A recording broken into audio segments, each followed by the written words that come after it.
Friday to all you professional fanatics out there. We have a special guest, the one of the OGs that helped this channel maintain, I'd call it, during the dark days. Although it wasn't dark, Nico, when you were on. But, the time where I didn't really have another co-host. And, 2 years straight, me and this dude brought you the real info. He's back, better than ever. Nick O, what's going on, buddy? How you been? I see your Niners shit. You're repping the Niners shit. Loud and proud, right? Loud and proud? Loud and proud. Loud and proud. All day, every day, man.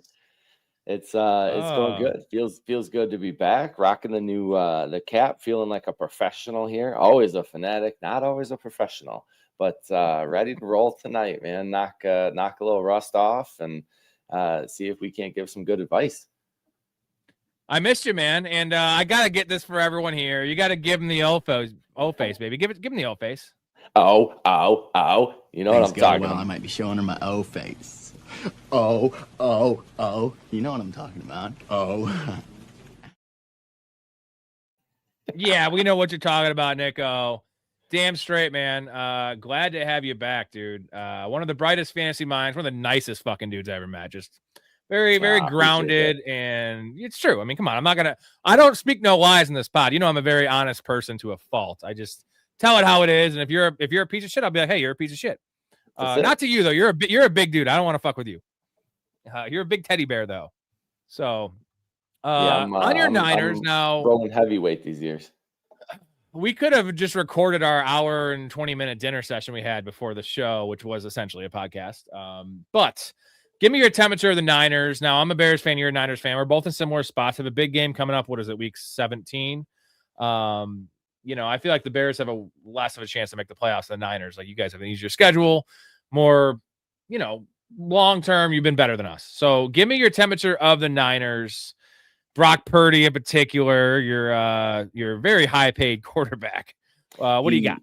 He is high paid, but that's the name of the game, man. You got a quarterback that can get wins, that can take you to the playoffs, win playoff games. You pay him, and I'm fine with it. I like Brock. I think he's a quick processor, smart guy out there.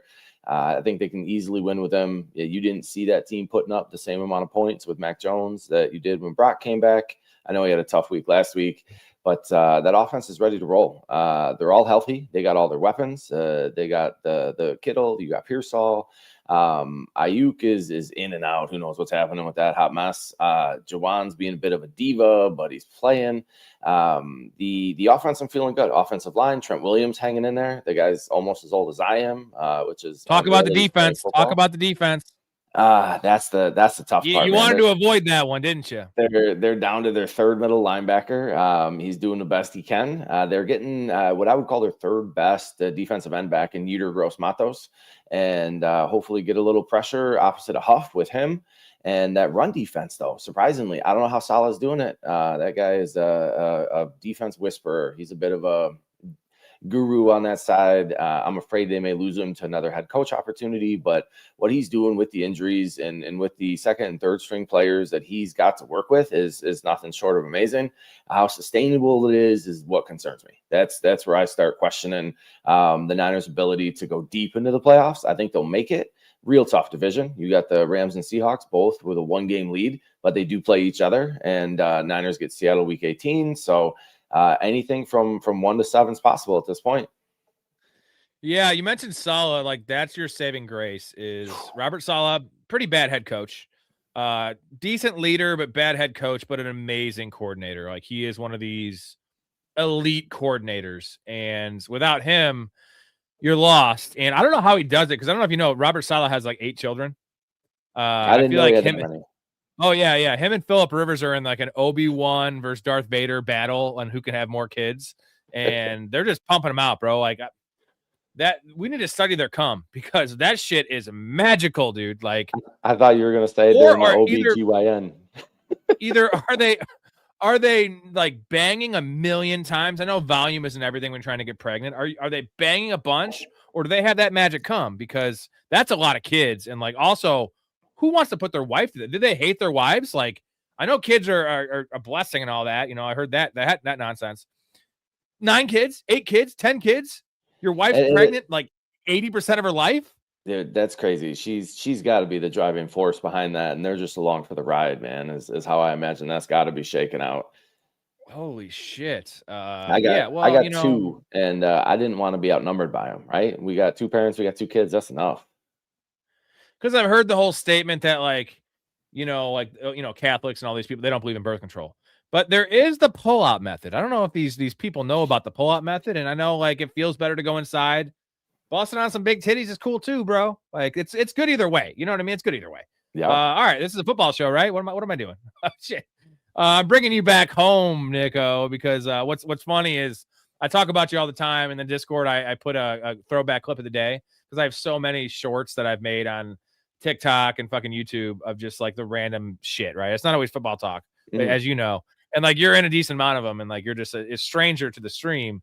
I always talk you up, like Nico. Now here's Nico. Well, come on. I mean, it's not like setting the bar pretty high here. It sounds like, man. I don't know. We'll see. Yeah, I think you can hold up to it. All right. So I got to ask you this question regarding the Niners and the Bears. So I asked you this at the bar, and I want to hear your actual take on the show.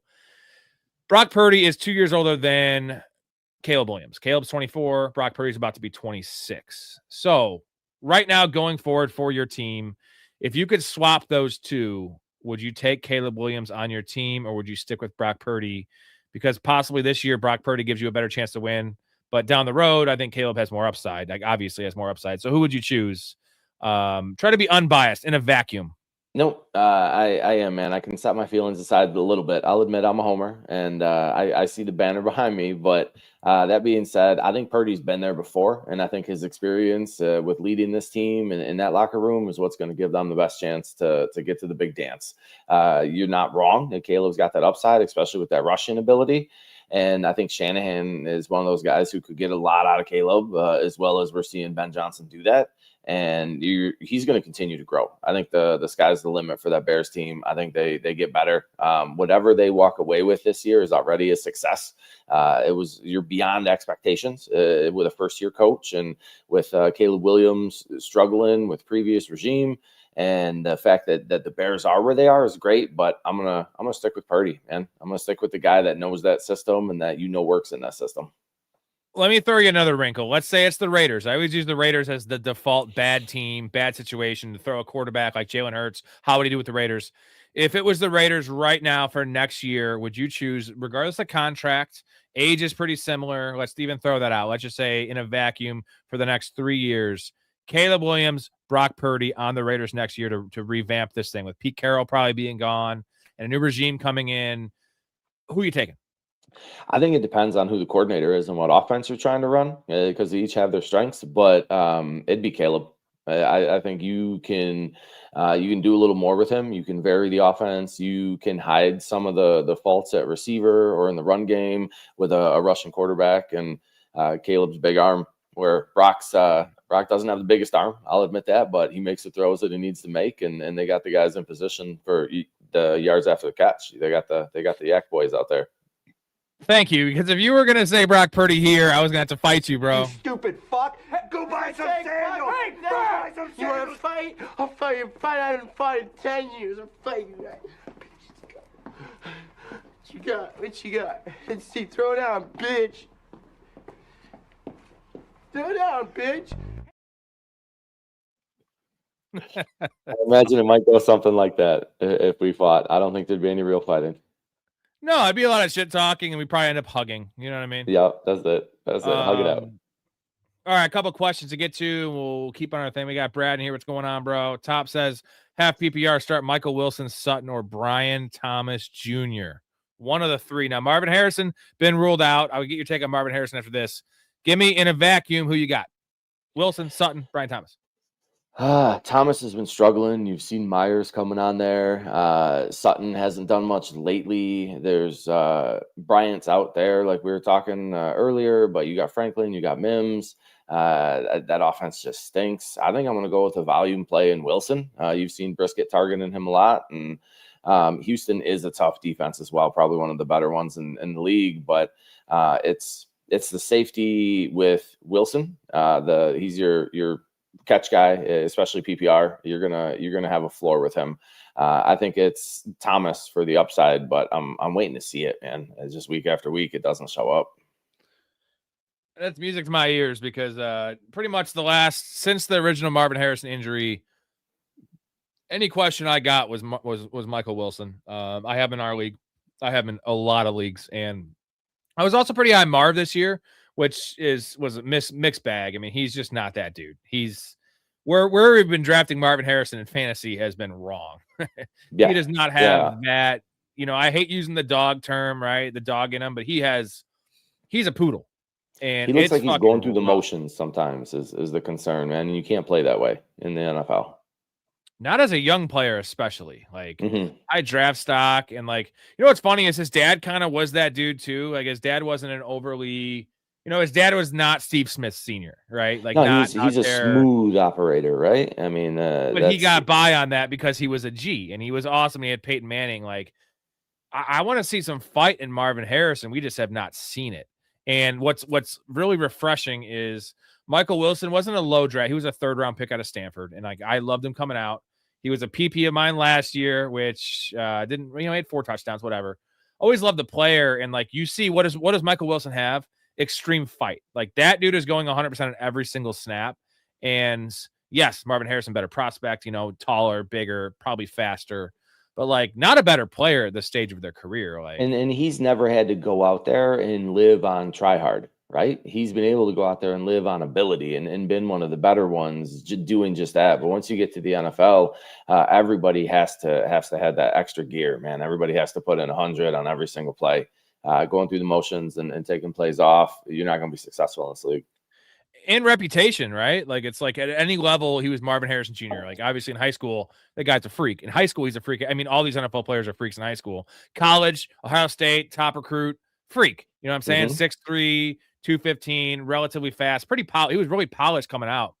And what's weird is I haven't seen the polish in the pros. The routes aren't crisp. The attention to detail isn't there. The fight isn't there. And what you see with Michael Wilson is a guy that's like, this is my opportunity.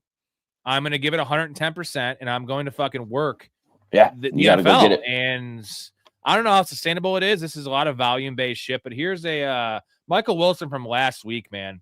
Look at where he's lining up. Look at the route combinations. Like this is, it's funny. They didn't do this with Marvin Harrison at all. His first, his rookie year was all X receiver, like essentially 3 routes.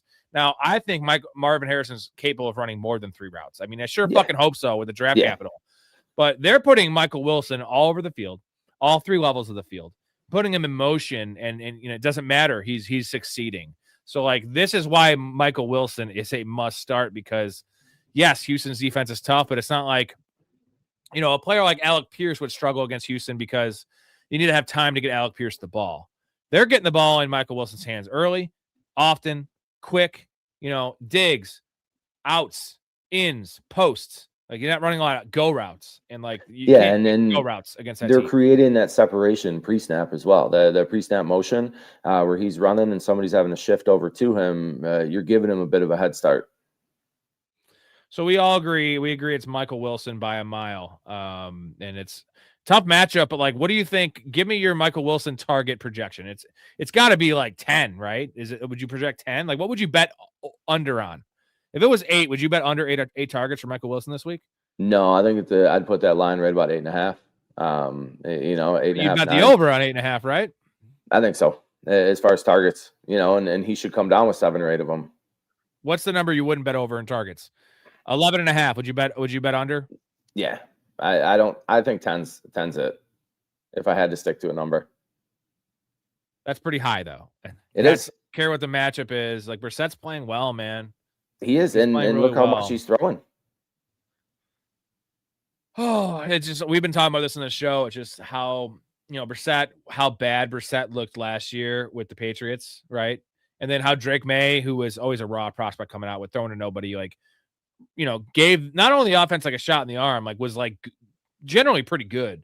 And then now you see the opposite happening where he goes to fucking Arizona and the offense is actually functional. And Kyler Murray, one of the highest paid quarterbacks in the league, former first overall pick, just makes Kyler Murray, just shows how bad Kyler Murray actually is. He can't run a real offense. Murray reminds me of Harrison. I think it's lack of effort sometimes, man. He's too busy playing Xbox still, right? Call of Duty out there. That's why it's like that combo. Has there ever been like a worse combo for Marvin Harrison to come in? Like, that's your quarterback, a guy that doesn't give a fuck, doesn't put the work in, that doesn't have the fire. If you're used to winning too, and now you're on a losing team, how are you going to handle that, man? Is it going to put your fire out, and are you going to give up when you ain't playing for anything? It's a mess there. Where do you think Kyler Murray goes? So I have a couple ideas, but he's clearly not coming back with the Cardinals. That's pretty much set in fucking stone. Maybe he goes to play baseball. I could see him playing baseball. That's where I'm at. Dude, no, come on. He's too old for that. Like, we've seen this. It also takes 2 or 3 years to even make the majors. You got to go to the fucking minor leagues. Like, he's not paid. No, I know. There's a handful of teams out there that all need quarterback. They're all going to talk to him if he's willing to deal, right? Take the right price. It's your typical Raiders, Jets, Vikings. Maybe KOC can do something with him. Maybe Indy thinks they can do something with him. Falcons? What do you think about the Falcons? Ooh, I feel like they kind of been there, done that recently with Penix. He reminds me of who's going to play next year? They're going to stick with Kirk next year, a year older? Dude, I don't know. It depends who they draft, and Falcons don't have a first-round pick. So that's a good point. It's rough, and like Kyler's not old. No. And like he's, he started off hot, right? Rookie year was fine. 500 is fine as a rookie coming to that franchise. And then second year was he had 7-0 start. Front runner for MVP, mind you. I'm saying a second year quarterback, like it's kind of a Carson Wentz situation where Carson Wentz had that MVP, he was a front runner, then he got hurt. And then it was just never the same for Carson Wentz. And Kyler also got hurt. It was just kind of never the same for him. But like not many guys are even capable of achieving, any MVP votes at any point, any season, right? Yeah. And we saw Kyler do it. We've seen him do it. And it's like funny that now, like, I feel like he's a value. Now, I personally, as a fan of a team, would not want Kyler Murray as my quarterback. I don't think the work ethic's there. I don't think the team, I feel like it's a cancer for the team. I don't feel like his teammates will like him. He's a very polarizing dude. Potentially a fresh start if he hits the reset button the right way himself personally, or the right environment where you've got a real hard-nosed coach. It isn't going to take any of that, but you keep getting new coaches and rotating coaches and GMs in Arizona, and nobody's really holding them to the fire, man. You get one of these old school guys like a Tomlin coaching him, or Andy Reid, or like what Belichick would have been, like taking one of those guys in their locker room. I don't think he's going to be able to skate like that, but the place. Steelers are interesting, but here's the one thing about Kyler that we can't have, I think that you would agree, is a cold weather division outside in his home games. Like, you cannot have Kyler playing 14 cold weather outdoor games. Like, he does not have the arm strength for that. You need him in a division like NFC South, division he's in. It's just like, it's not a recipe. I know, like he came out and being sold as like a strong arm quarterback. Like, dude, no, he just does not have the arm strength. He's 5'9". We call him the garden gnome on here. He's fucking tiny. Yeah, he can float it real far. Let defenders get under it. God, it's a mess. Top 5 says Tyler Warren a start this week. What are your thoughts on the 44-year-old? You're 43, right? I am 43 and a half. We'll say I'm even a little closer to Rivers. Well, but you're younger than Phillip Rivers, and 5-year break is like really long. Like, have we ever seen a 5-year retirement in the history of sports ever? 5 years off. I don't think we've ever seen it. Yeah, there's some old heads that did that, man. I'm trying to remember who it was. DeBerg, right? Steve DeBerg, I think, took a big break and came back. Was one of them that I saw. Well, I read an article. It's about this exact same thing, and about players taking breaks and how long they were out and how they did when they came back, and I think he was one of them. But you'll have to just look that one up. I don't got the history. Can we also talk about this, that it's not a break when you retire at 40? Dude, that's a retirement. Like, it's different than like taking a little sabbatical. Ricky Williams, for instance. Like, that wasn't a retirement. That was a weed suspension and him being like fed up with the media. And like he was 27? Yeah. Tom Brady's 6-week retirement in the offseason one year. Like, that wasn't a retirement. That's different. But Brett Favre, like, that's different than like he was gone from the NFL because he couldn't play. His numbers were actually decent his last year, but the eye test, right? Phillip Rivers is always a weak armed quarterback. Now you're And throwing Vic in. retired to prison for a while. That's an example of forced retirement. And Michael Vick was 32 years old when he came back and still has that natural ability. Phillip Rivers is more of a gutted out kind of guy, right? He got the most out of his ability that maybe anyone in the league, a quarterback, has ever gotten. He was a statue 5 years ago. He was a statue. That dude ain't gonna move at all. He's built like I am, man. So, you think all of a sudden they're gonna be running RPOs with Phillip Rivers? I don't know. That's a good O-line, and you can lean on JT. But to get back to top five, K-Dub's question here, I do think Warren is a start. I think he's a safety valve. I think he's a way to get the ball out quickly for a quarterback who can't move. I think he's going to be – Rivers is going to know exactly where he's going to be on every single play, trustworthy, good hands. He's the only receiving option I want to play out of Indy this week if I have an option. I think Pittman could give you some value. I feel like it's Pittman and Warren. Josh Downs probably won't be on the field enough because they're going to have to go some pretty heavy personnel just to protect the guy against the Seahawks scheme.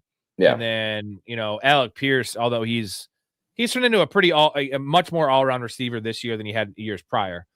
Yeah, there's just not going to be enough time and there's not enough arm strength to get him the goddamn ball. So I think Tyler Warren, here's what I said yesterday in the stream. Tyler Warren, Penn State, in college, he was a guy that had passing touchdowns, rushing touchdowns, receiving touchdowns. They use him out of the Wildcat, in terms of the tush-push. Like, the dude is a gadget player. How many – I'll give you the over-under. How many Wildcat snaps do you think Tyler Warren gets this game? 3 or 4. That's a lot. I'm saying, but, that's an extra layer to why you start Tyler Warren, because around the goal line, you don't want him. Yeah. Yeah, a little Taysom Hillish. And I heard what you said. You said absolutely. Absolutely. I'm always looking for Jack Doyle. I give you that cutaway every episode. I'm good for that one. The other thing too with Rivers is he was running that Colts offense at Catholic high school. He was coaching for his son's team, I believe. So I don't think it's a matter of him having to learn the offense or learn where the receivers are going to be. I think he's got a good handle on that already. It's just physically, can he do it? Did you know that Phillip Rivers' oldest kid is older than Tyler Warren? No, I didn't, man. That's crazy.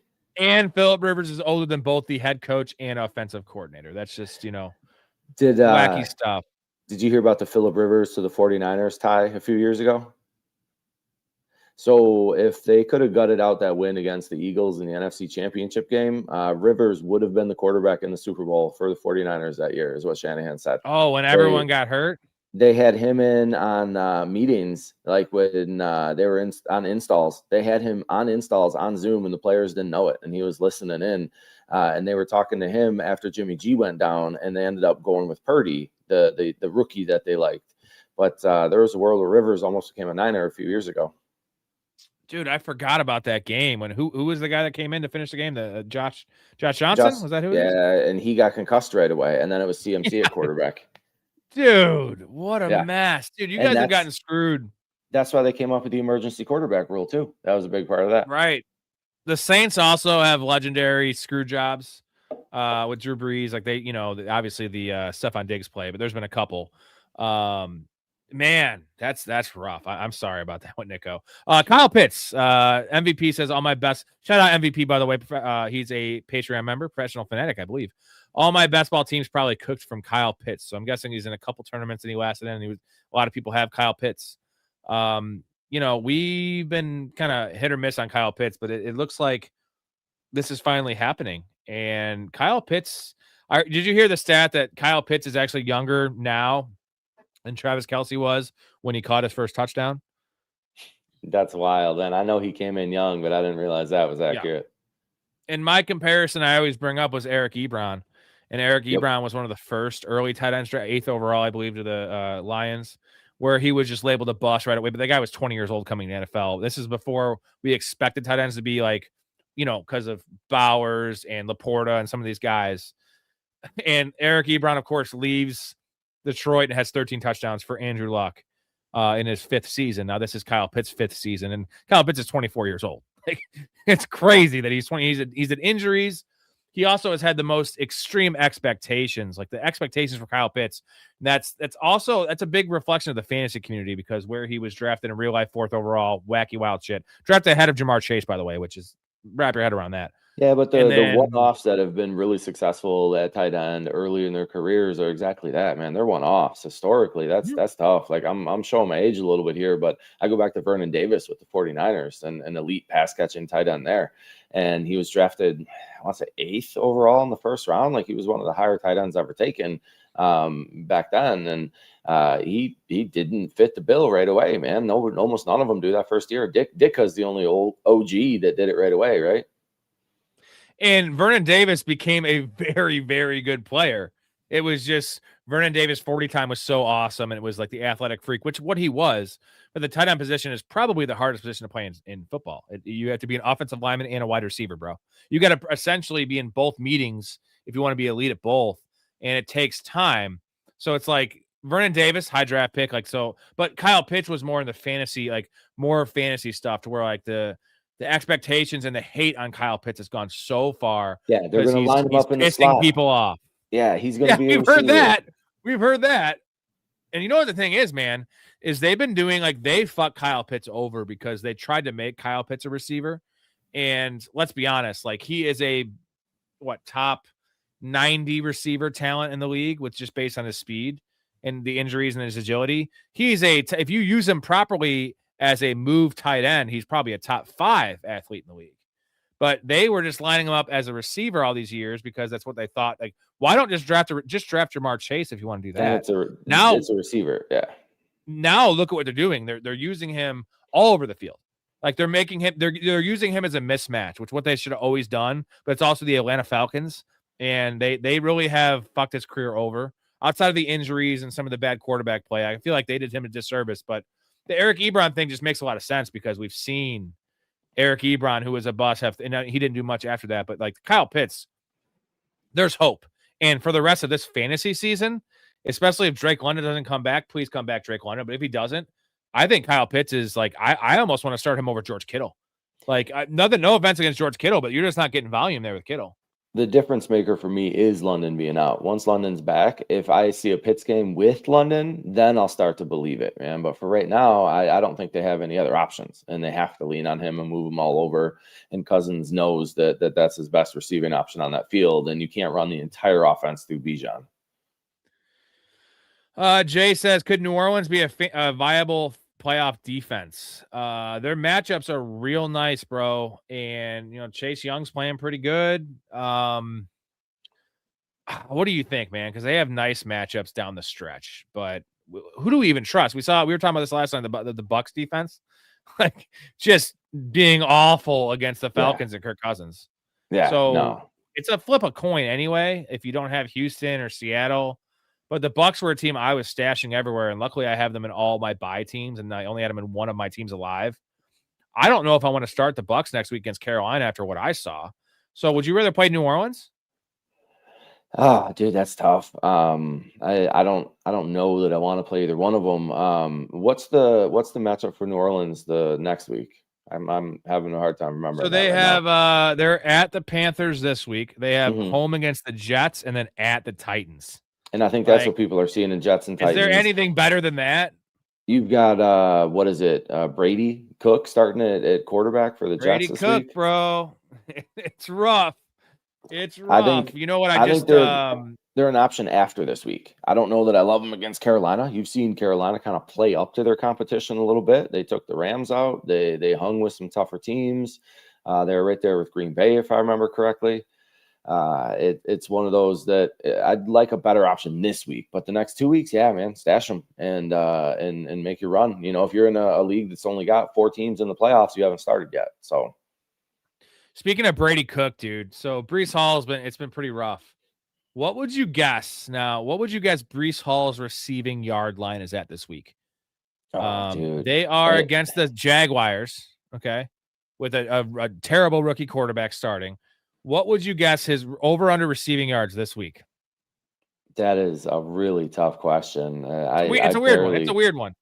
I barely know anything about Brady Cook, but my gut's telling me I wouldn't expect him to get more than 25, 30 yards. What would you think Vegas sets it at, though, like the over-under for Breece Hall's receiving yards? Dude, I don't know. know, Just man. give me your first instinct, because 25 is really high. I'm just gonna tell you that it's really high. 19.5. 11.5. I was just like, what? Because I already bet Brian Thomas at 44.5 against this hapless New York Jets defense. And like, Breece Hall has not been catching up, but Breece Hall 2 years ago did lead the NFL in receiving for running backs. Fact. Like, with this quarterback, like, he's not throwing the ball downfield. I was like 11.5. Like, he might have 4, but like, I feel like there's a good chance he has 25 or 30. So I couldn't believe that line. It was just like a gift from the gods. Joseph says, need help in my flex full PPR. Ladd, Tyler Warren, or would you pick up Chuba or Chris Rodriguez? Well, you have a great weekend as well, Joseph. Chris Rodriguez is questionable coming in this game. Either way, full PPR, he's off my list here. Yeah, and Chuba's sharing work with Rico, so I'm not looking to grab that either. I think Warren is a volume play, but I think Ladd's the floor. I think you're safe with McConkey. I know that passing game's been a little suspect, but Herbert's doing all right. They followed up X-rays, I want to say, again on his hand, and everything came back clear. So for me, it's Ladd by a hair, man. Flexing the tight end isn't my favorite thing to do. And Ladd's been awful. If you're flexing Warren, what do you have at tight end too? Is my other question. Probably Kittle. McBride, Bowers. Yeah. Ladd's been awful, but I know McDuffie's tough, but man, I think Tyler Warren's a safe play. Honestly, I think he's a safe play. There's value. So I think I just go Tyler Warren. I hate flexing tight ends, but like at this point, give me 5 catches for 40 yards with the stuff we're talking about with the gadget play possibility. Sam, I need a tight end. Andrews, Likely, or Kelsey. Thanks. Well, I'm taking Mark Andrews out of this equation because he has been just dog shit. I don't know why they paid him, but Likely, they both had the great matchup against the Bengals, but Kelsey is still Travis Kelsey. He had probably his worst game as a pro last week. Would you agree with that? I mean, it was the bad, stats, the dropping the balls. It was just awful. And do we just roll with Kelsey? He looks like you playing tight end out there, brother. Well, hey, thanks. Thank you. That's actually credit because I couldn't even do that. And I love the matchup for Baltimore. I think there's a world where those tight ends eat, but which one eats is such a tough call. So if you want to go the Baltimore one, flip a coin for me. But I'm going to take what I think is probably the floor with Kelsey and Kansas City fighting for their lives, man. They want any hope. They're eliminated from the playoffs if they don't win this game, and they tend to lean on Kelsey in crunch time. So I think that's their safe play. Nick says start Devontae Adams, Sanders, or Darnold in Superflex. I always start a quarterback in Superflex. Yep. The floor is just way too high. You're getting too cute. And I'm going with Sam Darnold. Sam Darnold, dude. Now, Devontae Adams is a very nice name. You got to have a spot in your lineup otherwise for Devontae Adams. If not, you would think. If you don't, you can not start anyone to win your matchup because if Devontae Adams is not cracking your lineup as a top, 8 receiver this year, the answer is Sam Darnold because Sam Darnold he's got the Colts. Maybe you could say game script. They don't have to throw it much, dude. Sam Darnold's chucking the ball this year, and it's Sam Darnold by a mile. He's had a couple down weeks, and they're going to want to lean on the run game and control the clock. But he's going to get his. They're going to have a big lead. He may even get benched early in the fourth quarter, but he's going to contribute to those touchdowns, especially with the way JSN is playing. Man, he's bound to break one. Hey, look at this. Oracle. Other tight ends, Kittle. Yeah, I know. I play 35 fantasy leagues. That's not counting best ball. So I have a feel for what y'all have, and I've seen a lot of things in my day, Nico. Yep, seen a lot. Well, what I always tell people is, most people play 2 or 3 fantasy leagues a year, which is a decent amount, and let's say they play that for 20 years. That's 60 fantasy leagues if you play 3 a year. The last 10 years, in terms of just redraft, I have played 250 fantasy leagues, like high money, all over $150 or $250. Yeah, that's outrageous. I've played 10 lifetimes of fantasy in the last 10 years. I've been playing for 20 years. So that kind of experience is, you can't, that is what it is. I mean, it's you are the meth addict of fantasy football, my friend. I love it. And I love meth too. So, I mean, we're all good. I just smoke meth, play fantasy football. It's fucking amazing. That's how you stay up all the time and can focus on all the leagues, man. You don't got to sleep Tuesday nights come waiver time. Damn straight. Someone dropped Jawan Johnson. I was debating on dropping Goddard for him full PPR. Goddard showed some life last week, and I feel like the matchups are just too good for Goddard. You get 2 Commanders games and then a Vegas game. Like, I don't know. Goddard has 7 touchdowns this year. Like, would it surprise you if he caught 2 touchdowns the next 3 weeks? Philly's going to have more touchdowns than New Orleans over the next few weeks. I'll give you that. But Juwan's been playing some good ball too. I've seen Juwan in a few people's flexes even, which, like you said, I don't love it, but I get it depending on what else you have. Me personally, I like Johnson better than Goddard the rest of the way. It's close, though. It's close. It ain't a landslide. Sorry we're not helping you here. No, I mean, the idea of this show is we don't just give you yes or no answers, we give you our reasoning. And they throw me, I'm not putting a gun to anyone's head, man. Yeah, for me, it's catches. It's catches and yards for Juwan. I think he has a clearer path for those than what Goddard does, and Goddard has a clearer path for touchdowns. So if you're the underdog and you got to shoot for tutty or nothing, roll Goddard. But if you just need steady Eddie getting you some points out of the tight end, go Johnson. And we just talked about how easy Goddard's schedule was. We were talking about New Orleans defense. Juwan Johnson has an easy schedule too. Yeah. So he does. I think my other concern would just be passing volume, which is rough in both spots, but Vele is kind of coming into his own, which is just another kind of wrench to throw in Juwan Johnson. So if you're splitting more work with Vele and Olave, the volume isn't like that much in Juwan's favor to where the touchdown equity is in Goddard's favor. So yeah, you could go either way. I like Juwan Johnson as well. So and you've still got Kamara out. You're definitely not leaning on the run game like Philly's going to, and Vele and Olave are not Brown and Smith, man. By the way, you can drop. I've been saying this for 3 weeks now, at least 2 weeks. Alvin Kamara's not coming back this year. You can drop him. He's pretty much out indefinitely. They're not going to bring him back. So Michael says, wait, what the fuck? Why are you on so damn early, bro? Usually I'm at 10:30 because Nico, I wanted to get him comfortable, and I'm going to be on for a while, even after Nick. I got Big Ray coming on later, so I'm too old for that late of a pod. Everybody, see the gray here. That means I gotta go to bed early. Mike Remlinser, graybeard. By the way, Michael, I sent you. Send me your email and that message you sent me on YouTube. I'll get you in the Discord. MVP have a bye week this week and really debating swapping out a Big Boo for Watson or Fan in week 16. So a Big Boo, Watson or Fannin. So the nice thing is you have a couple weeks. You have this week to kind of gauge what Fannin does, and Emeka a Big Boo. Wow. You got to give credit to this rookie sensation wide receiver out of Ohio State, Emeka Egbegbu. Emeka Egbegbu. Emeka Egbegbu. What do you think, man? He almost caught the touchdown last night. He looks like he's still involved, even with Evans and Godwin back, but that Tampa Bay offense is just struggling, man. Watson has got some tough defenses, coming up. I know this week don't count with Denver, but I'm not counting the Bears out. He did have a good game against them. Then Fannin is with Njoku out. I love Fannin, but I don't know that Njoku's going to be out next week. And Fannin playing a little bit of I think Njoku's done. I think they're just gonna okay. Thanks for your service. Like, we need to see. And either way, Fannin was playing 90% of the snaps with Njoku playing. So I think that's just kind of a yes. He could steal a touchdown from him. I guess we saw that last week early in the game. Yeah. My problem with Watson is you have too many. And now you have Jaden Reed back, right? You have Matthew Golden, who is a former first-round pick back. There's just too many mouths there. I know there's no Tucker Kraft, but I'm not playing in full. If it's full PPR, I am not going to go Christian Watson next week over a Big Boo. Fannin, if he comes out and has 7 for 60 and a touchdown against the Bears, we're going Fannin. Fann's a must start, dude. This has to be Joe. Yep. From Montana. Man.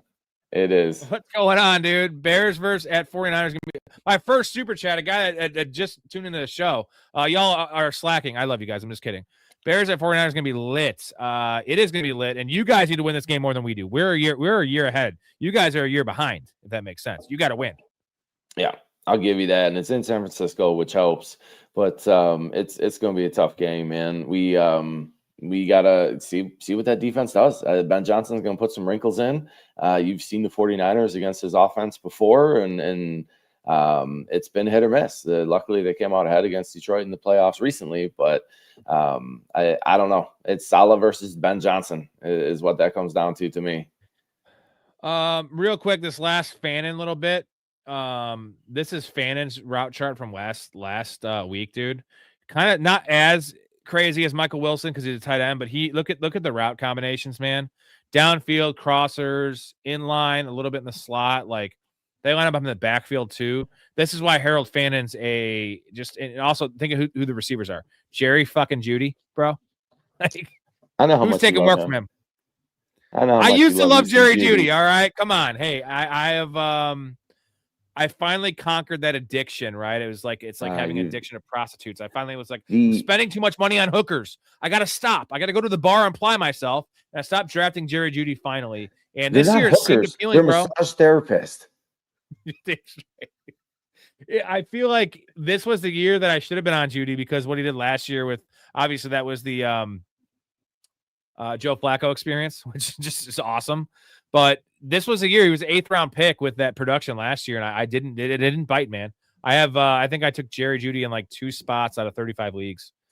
And then decent amount of basketball, but forgive me, I forget the username that was asking the question, but I think his question there is, I want to put Fannin out now before he goes off against the Bears and let go of Big Boo. So you can't wait and see. No, he has a bye. He has a bye this week. I get he does, but if Fannin's sitting out there and he wants to grab Fannin, is that the question? Oh, I think he's saying to start. He has Fannin. It's for week 16. He has a bye. So you got to see how it shakes out this week with Watson and then the snap share and how Jaden Reed looks again. Fannin or Warren. This is, you know what, Soundball, I had the same exact conundrum in 2 leagues. So I want to hear your take on this one, Nick. Let's call this full PPR because mine's full PPR. And we'll get, if it's not, we'll answer the other question. But Warren versus Fannin full PPR. This is as tight as it gets, man.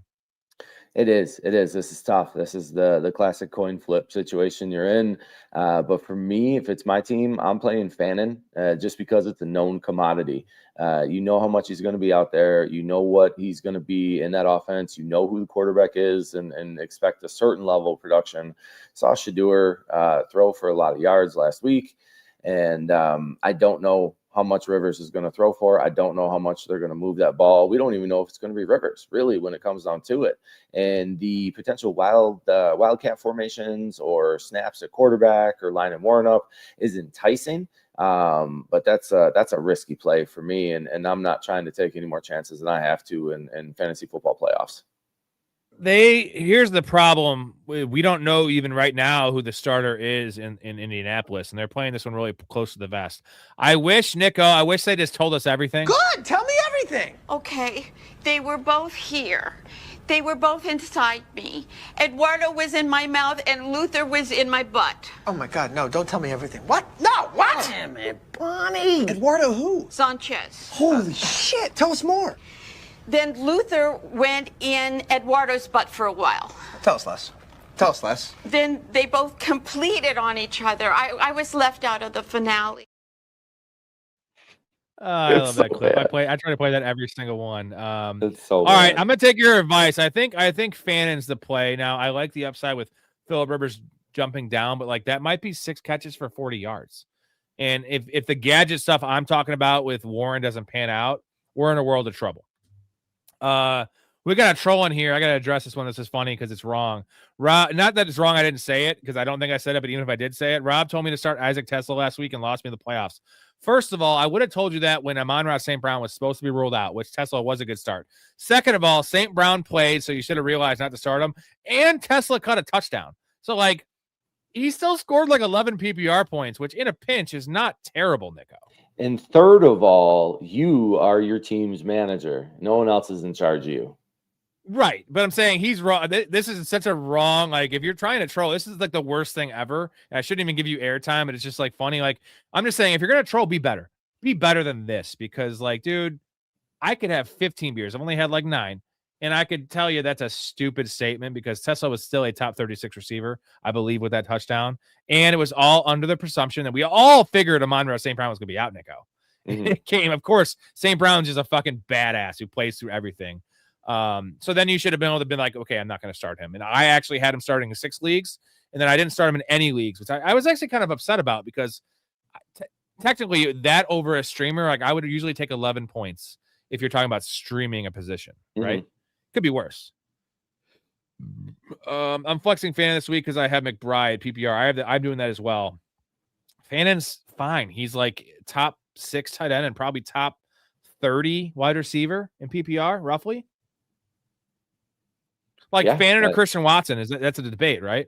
Yeah, and like you said, typically you don't want to flex the tight end, but if you had McBride and flexed Pitts last night, or you're flexing Fannin, there's a few times where that works out. Would you start Adams over Pickens? This is CD did clear concussion protocol, if that matters to you. He is. But I mean, they're both like, this is like the same player, right? Touchdown dependent. Pickens gets more volume, but Adams is safer in terms of the touchdown volume. Yeah. Both. The answer is both. Nick, let us know who else you have. Who are you starting over these guys? And maybe we can find someone else to bench. And also, I'm going to hit the intro real quick. We'll get to all your guys' questions after this. I made this for you, Nick.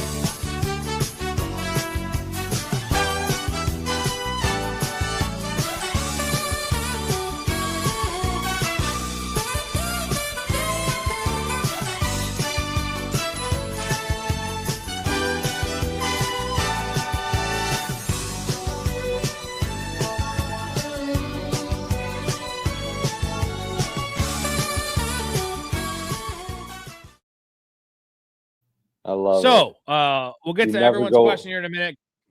You never go full retard, right? Yo, you never. Todd Bowles did it. He did it, brother. He's been doing it for years. Let's not fool ourselves. I got to get to this Marshawn Lloyd thing. It's really irrelevant for fantasy, but it's goddamn hilarious. Marshawn Lloyd, who has not played football, he's played how many snaps? You think Marshawn Lloyd's played 30 snaps in his NFL career in 2 years? So he got hurt in the preseason. Even before, I don't even know it was game action, and missed all of last year. Like now he's been on IR all year and he's hurt again. He got another injury while not even practicing. So here's a report. Packers Marshawn Lloyd two injuries, calf/hamstring, is listed with a new injury. So now he has a third injury. He's been ruled out week 15 against the Broncos. Brutal. It's not actually brutal for the team, but it's brutal for him. Some of these guys are just made out of glass. That's why I made the thing of glass. Just hang it up. And dude, second year player, I loved Marshawn Lloyd coming out, but what the fuck are we doing? I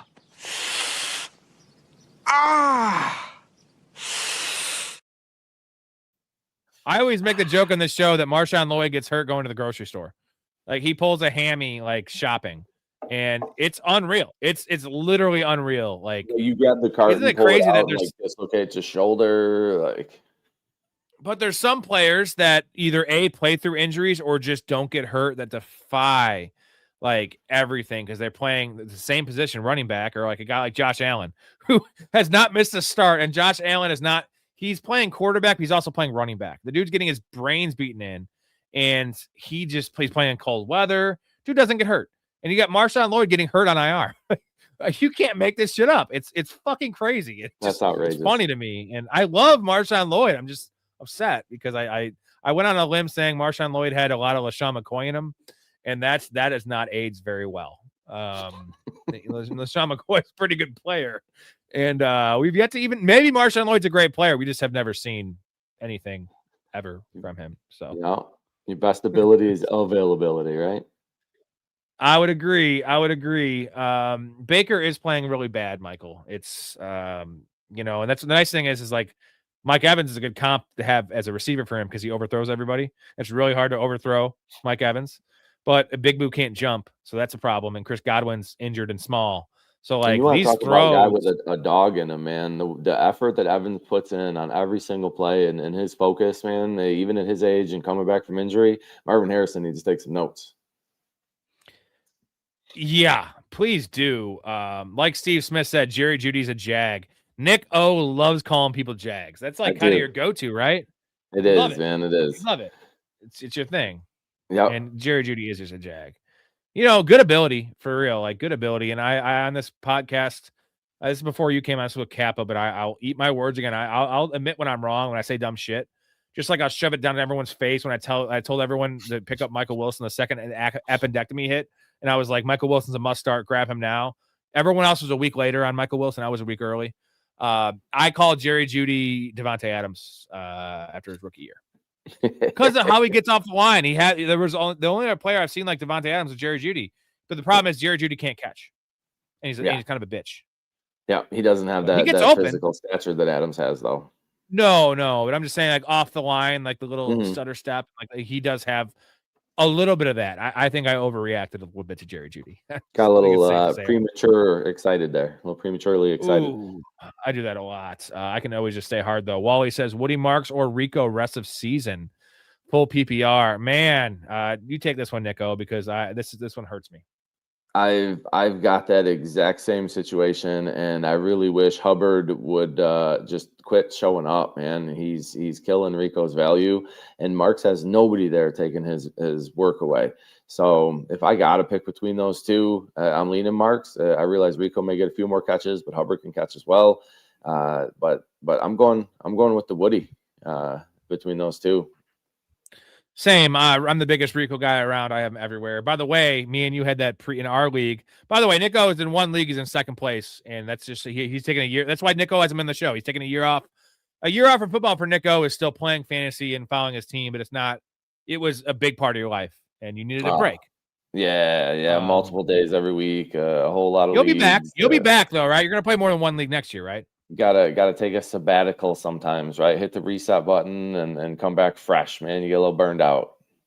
So our trade though, preseason, I drafted Evan Ingram because you stole my Tucker Kraft from me, and it was our trade was you had Chuba Hubbard in your league, and I traded you Tucker Kraft for Chuba Hubbard, and that's actually the most fair trade ever because Tucker Kraft got me to the bye essentially. Like I was 5-0 or 5-1 before I got hurt, and I have Fannin, so everything's good now. But and when Hubbard went down, Rico saved me. You got Rico, so it was like weird trade. It was a really weird trade.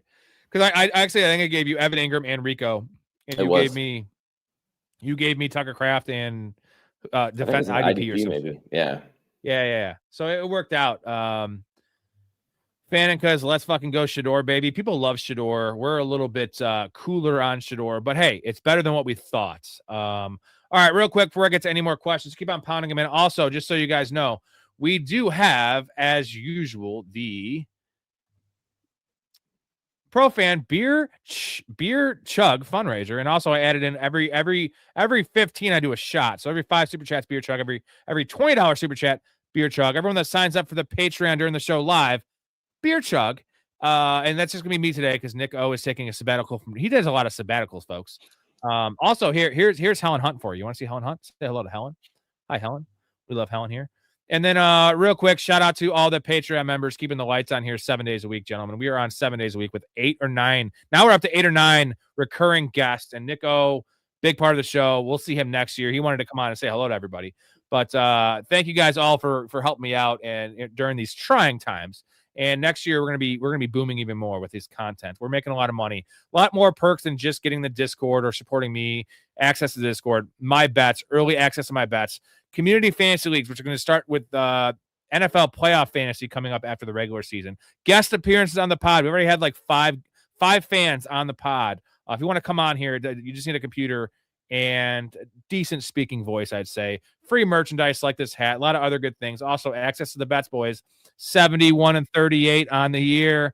4 straight years of just banking money. We're printing money over here, so you can get the bets for free if you want to wait for Saturday night for Sunday, but I bet these on Wednesday. So you're not going to get the same odds. So it's $5 a month to get that.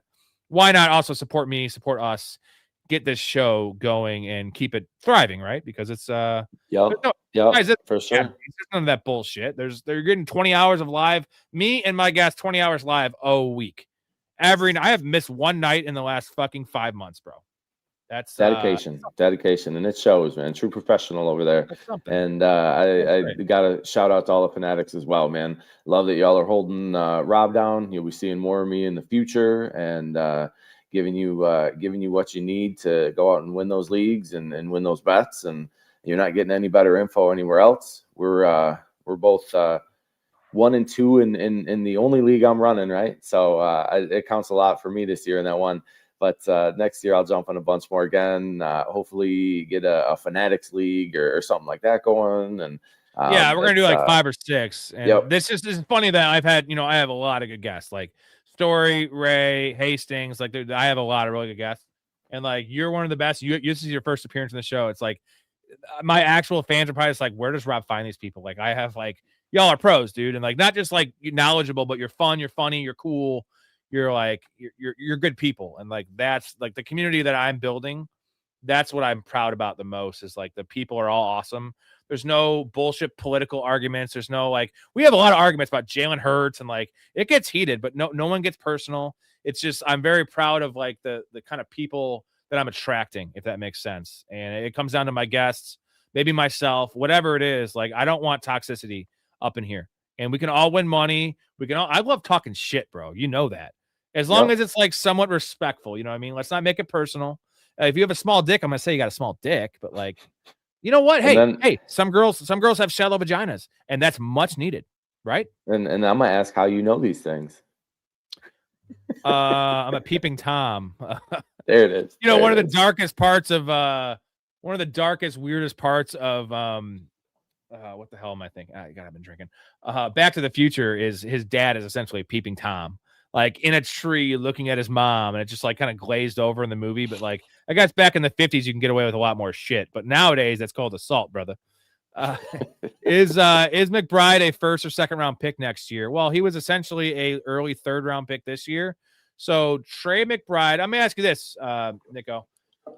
Trey McBride or Brock Bowers next year? Full PPR. Man, there's a lot of quarterback coordinator questions that come with that, but with both of them, I know. On the surface, I'm gonna lean Bowers just with his versatility, but no tight end is a first round pick. Don't ever take a tight end in the first round. That's against the rules, dude. McBride was worth a first round pick this year, though. No, okay. If you're at the turn, take him with the first pick of the second round. Then it's at least a second rounder. I feel better about it. This is a good call from Max. If you're a troll, at least say he told you to play Jaden Blue, like something stupid. Which here's the problem. That also doesn't work, because like my crew and my guys all know, like, I tell you what I would do with my money, and I am very successful in fantasy. So I'm not gonna. Jaden Blue, I told you, was a bust before he even was like played it down, which he hasn't played many of in the NFL.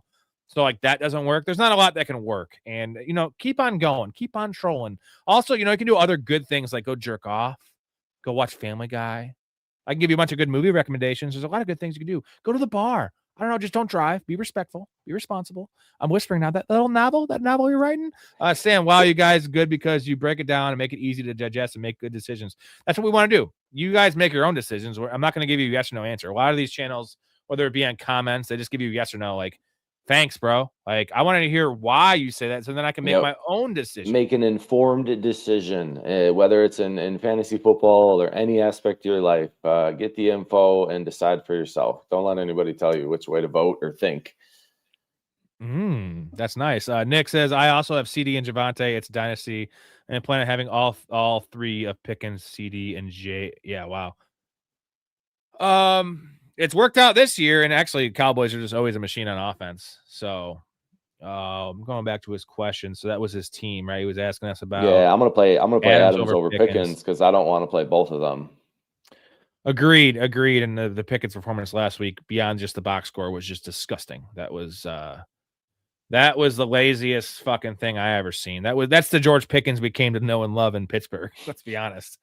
And that was ironically right after they said they're going to franchise tag him, so he was just kind of pouting out there. He's a pouter. He went full Marvin Harrison Jr. He never go full Marvin Harrison Jr.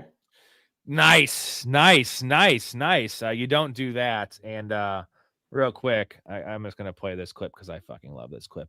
You also don't go full Simple Jack. Simple Jack, the story of a mentally impaired farmhand who can talk to animals, was a box office disaster that many critics called one of the worst movies of all time. Got a good brain. I think you've got a fine brain, Jack. You make me happy. But now the question is, can speed... That makes me smile every time I watch it. It's so bad, but it's... Did you ever see the movie Dirty Love with Jenny McCarthy? No, but I bet it's awful. It was voted like worst movie of the year, whatever year that it came out. And I would love to see an off-season breakdown on the pod of that, man. I think that'd be a hoot. I'd like to get your take on that one. We love bad movies. So, Sam, this is the best channel for fantasy football. Rob and his people answer every single question. I recommend joining the Discord too. It's an amazing community. Thank you, Wally. My boy, Wally. It's different. And you know what? It's going to catch on and be big eventually. Although I do love the intimate setting now that I actually get to know all of my fans. And I can't actually answer I don't get off until I answer everyone's questions, super chat or not. I will stay on here for 4 fucking hours. I have. And that's what I do because I also enjoy it. Jay Moore, my opponent decided to flex Godwin over Fannin, but he also has Kittle. Thoughts? Godwin got lucky with that touchdown because that was going to be a bad game. I don't flex anybody on Thursday night either. I throw them up top and give myself some options later in the week. But that's a big, smart move. Like people do that all the time. And I'm like, what are you doing? Like, especially, and I do this more so when COVID happened because it was like, you definitely don't do that during COVID because guys were ruled out fucking day before the game for no reason, right? And now that we know about the COVID thing, anything fucking reason. Happen. Yeah, anything could happen. They sneezed, Nico, and ruled out. Like you're out. That's it. Yep. Can't sneeze. But knock on some wood on Josh Allen not getting hurt. Now, usually I would whenever I say that, like if Bijan, but like Josh Allen, I don't have to knock on wood for. Josh Allen plays hurt. Josh Allen's a fucking tank. God, I love Josh Allen. Best quarterback in the NFL, right? I love him. Is he better? Like if not accolades, Nico, but in terms of again, I always put this out in a vacuum, right?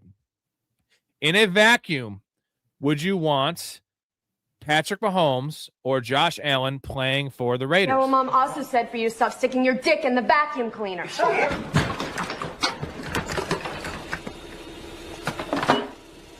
Hello?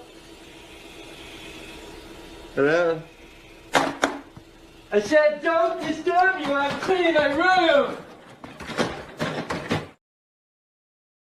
Ms. Purdy and Caleb question. Next year, you got to make the playoffs with the Raiders. You taking Mahomes or you taking Josh Allen? I'm taking Josh Allen. Any team, anywhere, anytime. I'm taking him, his intangibles, his try hard, his influence, his arm, his brushing. I'm taking all of it, man. I love Josh Allen. Same. And you know what? He doesn't have Andy Reid, and like obviously, like I think this year is where it's finally like glaringly it's apparent that they have not done a lot of favors for Josh Allen. Aaron Rodgers made it well known with Green Bay.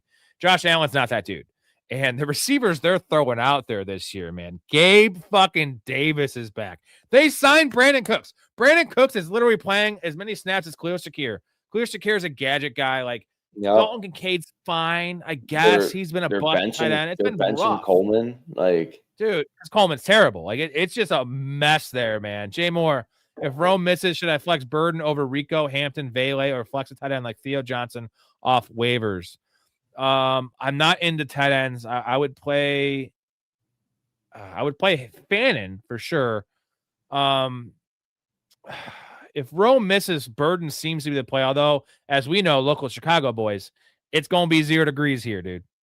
It's going to be cold. I'm not. I think you're getting too cute. You play Burden over those other 3. I'm not doing it. I would go. I'll tell you this little story here. Rico Dowdle. Now, Chuba has seemed to take over the role. That's how I'm kind of assuming it. But I go. I'm a big prop better, and I always look. I base my decisions off what Vegas has over what like Fantasy Pros have. Like I make my own decisions, but I kind of balance all that shit. And Rico Dowdle's total yards this week, rushing and receiving, is 77.5. That's high as shit. Like even when he was the starter, when like Chuba first came back, it was like 85.5. So Vegas apparently knows something because they're not going to put a line out there that's that high. Because that's an easy under bet, right? 77.5. I know it's against the Saints. So they know something. So now Hampton, they said they're going to ride the hot hand. I don't know if you read that report. They're going to ride the hot hands, but the snap share, I know it was the first week back. The snap share last week in that game was 50 Vidal, 22 Hampton. Now it's probably going to even out more. In the efficiency that you saw with Hampton there, how do you get away from that? That's the hot hand. I think it's going to very easily be Hampton. He knocked the rust off last week, and I think he's going to get majority of the work. So do you play Hampton in a tough matchup against Rico in an easy matchup, I guess is the question. It's one of those two. It is one of those two. Because of the thorn in the side that Chuba's been, I think I lean Hampton. But that Vegas line makes me second guess it. I'm not gonna lie, because Vegas is right more often than not. Right, and I bet that Hampton's line is probably something like 61.5, 62.5. So, yeah, it's between those two, though. We'll say that, because also Luther Burden's at 39.5 receiving yards, and that's with a Dunze possibly missing. Jay Moore says, also, should I roster Pirine as a Chase Brown owner? I have Pirine in a lot of leagues, and here's the upside. We saw this with Jalen Wright, right? Everyone was rostering Ollie Gordon. Ollie Gordon was a handcuff all year. And then A-Chain leaves the game, and it's Jalen Wright. So what I want is guys I know in decent offenses, in this case, a good offense, that are going to be the majority guy or actually the bell cow. And Taj Brooks is hurt. So if Taj Brooks was healthy, okay. Do I know Pirine is the starter? Pirine might stay in the same role, and Taj Brooks takes Chase Brown. Now there's no Taj Brooks. So Pirine just walks into what, 80% snap share? By default, yeah, in the short term. I think so. He's pretty good. I mean, he's good enough to keep Chase Brown off the field 40% of the time. Yeah. I don't think it goes up a ton, but I would as the Chase owner. If you got the I'm depth, rostering him as a absolutely. non-Chase owner, though. I'm rostering him as a top 10 handcuff just because One of your high upside goal line work, handcuffs. passing down work. I mean, Chase Brown's also pretty undersized, and I like with Joe Burrow there, it's a good offense. So, Michael, I got to play against Woody Marks, and he's got a beautiful matchup and a set for success. Also got to play against Dart. Dart's inconsistent, though. I know the matchup's great. Like, Washington's defense is just poo platter. Their whole team. Can you believe that they have not won a game in like 8 weeks? Yeah, that's crazy. I think Dart puts 3 tutties up this week. 1 rushing, couple passing. Rob, show the people your legendary chug. I can do that even without the goal being met because I'm a pretty. I like beer. You're a man of the people. I am. Again, hey, only 4 more supers for a chug. Jay Moore, how bad was it for Bucky owners? Wow.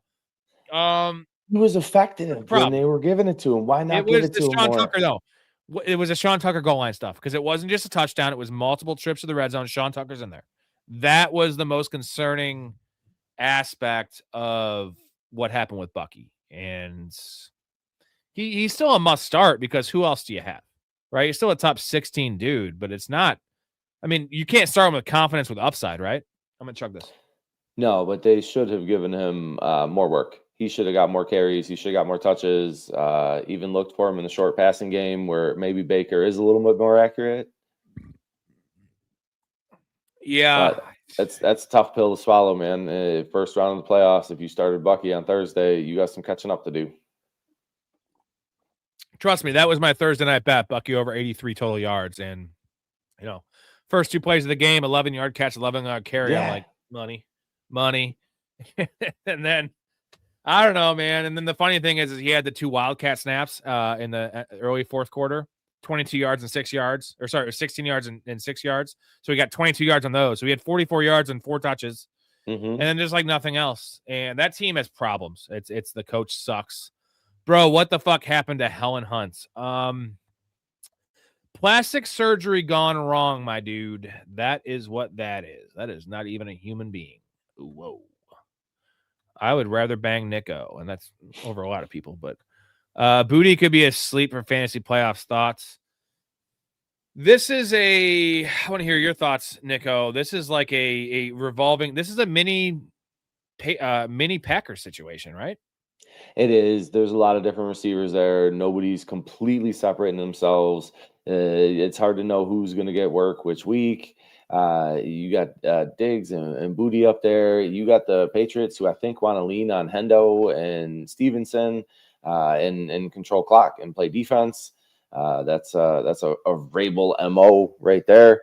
So they're all a bit of a crapshoot, but he again. Could be a sleeper. I'll give it to you. It could be, but it's a risky play, and I'm gonna have to not have a lot of good depth in order to feel good flexing him. Am I a bad person for hoping Jacobs and Adams don't play this week, so I don't have to play against them? No. You know what a bad person is? I'm always caught fantasy football counselor for celebrating injuries and like making shorts about how happy you are and how they're pieces of shit for getting hurt. That's a bad person. So you can hope and will, and you know what you don't want to do is like hope someone dies. That makes you a bad person. This is fine. We all have our money at stake and things that matter, but we don't want to be wishing ill on people. But like this is hoping. Hoping is different than wishing, right? I just hope they don't play, not I hope their leg falls off. You know, that's a different thing. Yeah, like I wish for high ankle sprains. I don't wish for ACLs or Achilles or broken necks or concussions. You know what I mean? Like those are different things in real life as well. I wish for a stomach bug. Hey, Nick, Walker or Sharp rest of season. So, Nico, I got to hear your take. Now, it appears that the snap share and the eye test is that Kenneth Walker, the tiny dancer, as you know, the tiny dancer, has taken over that backfield. So what would you project going forward the snap share be between Kenneth Walker and Zach Charbonnet? Rest of season, snap share. Sharps is going to get his.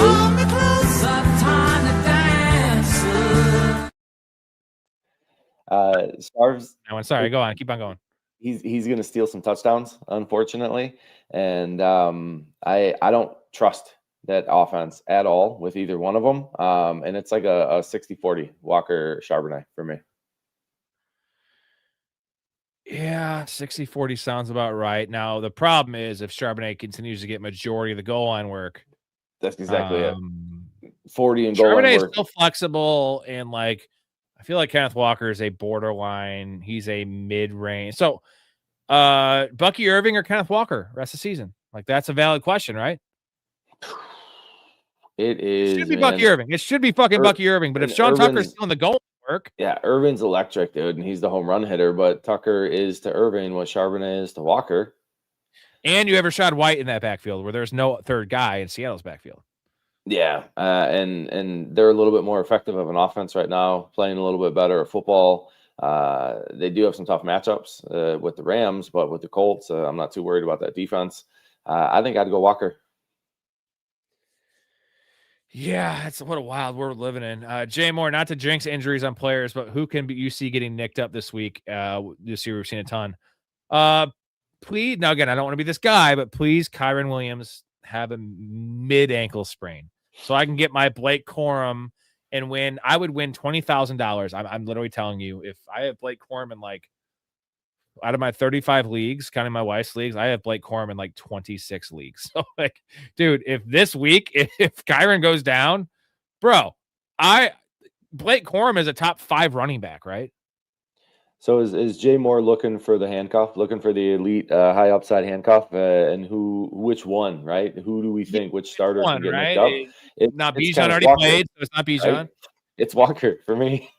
That's the one that can get nicked up. Track record says, yeah, it's yeah. So it could be any of those guys. It could be James Cook. It could be, name any of these guys. Breece Hall,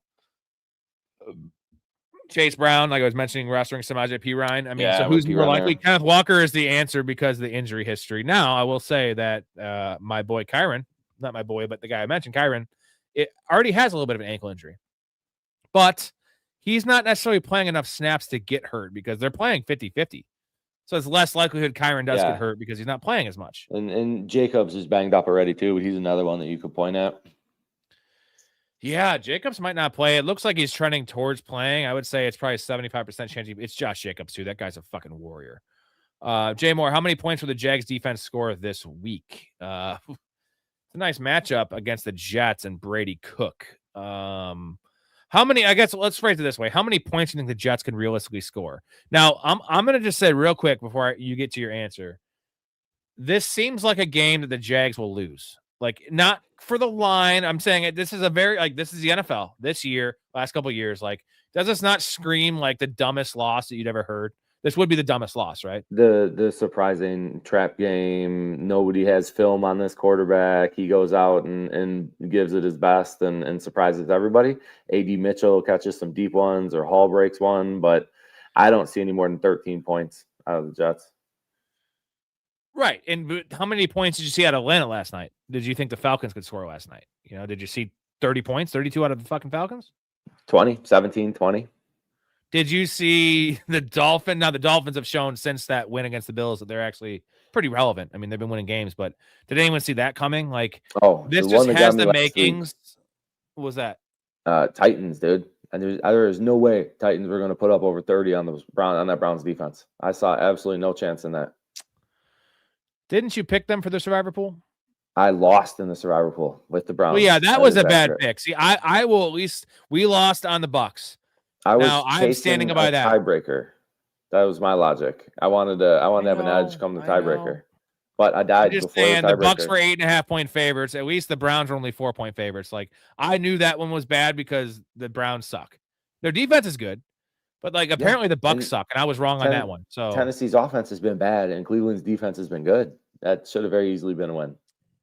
Yeah, well, I'm just saying, like, the Jags have been playing very well. I like the Jags. Trevor Lawrence is showing me a little something this year, you know, and their defense is opportunistic as hell. And like everything points to like blowout, right?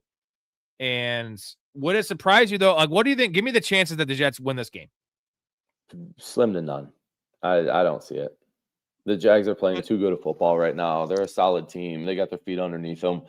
I think they know what's at stake in their division, and the Jets just don't have enough elite pieces on either side of the ball, including special teams, to pull out a win. It's a 13.5-point line right now. Jags at home, 13.5-point line.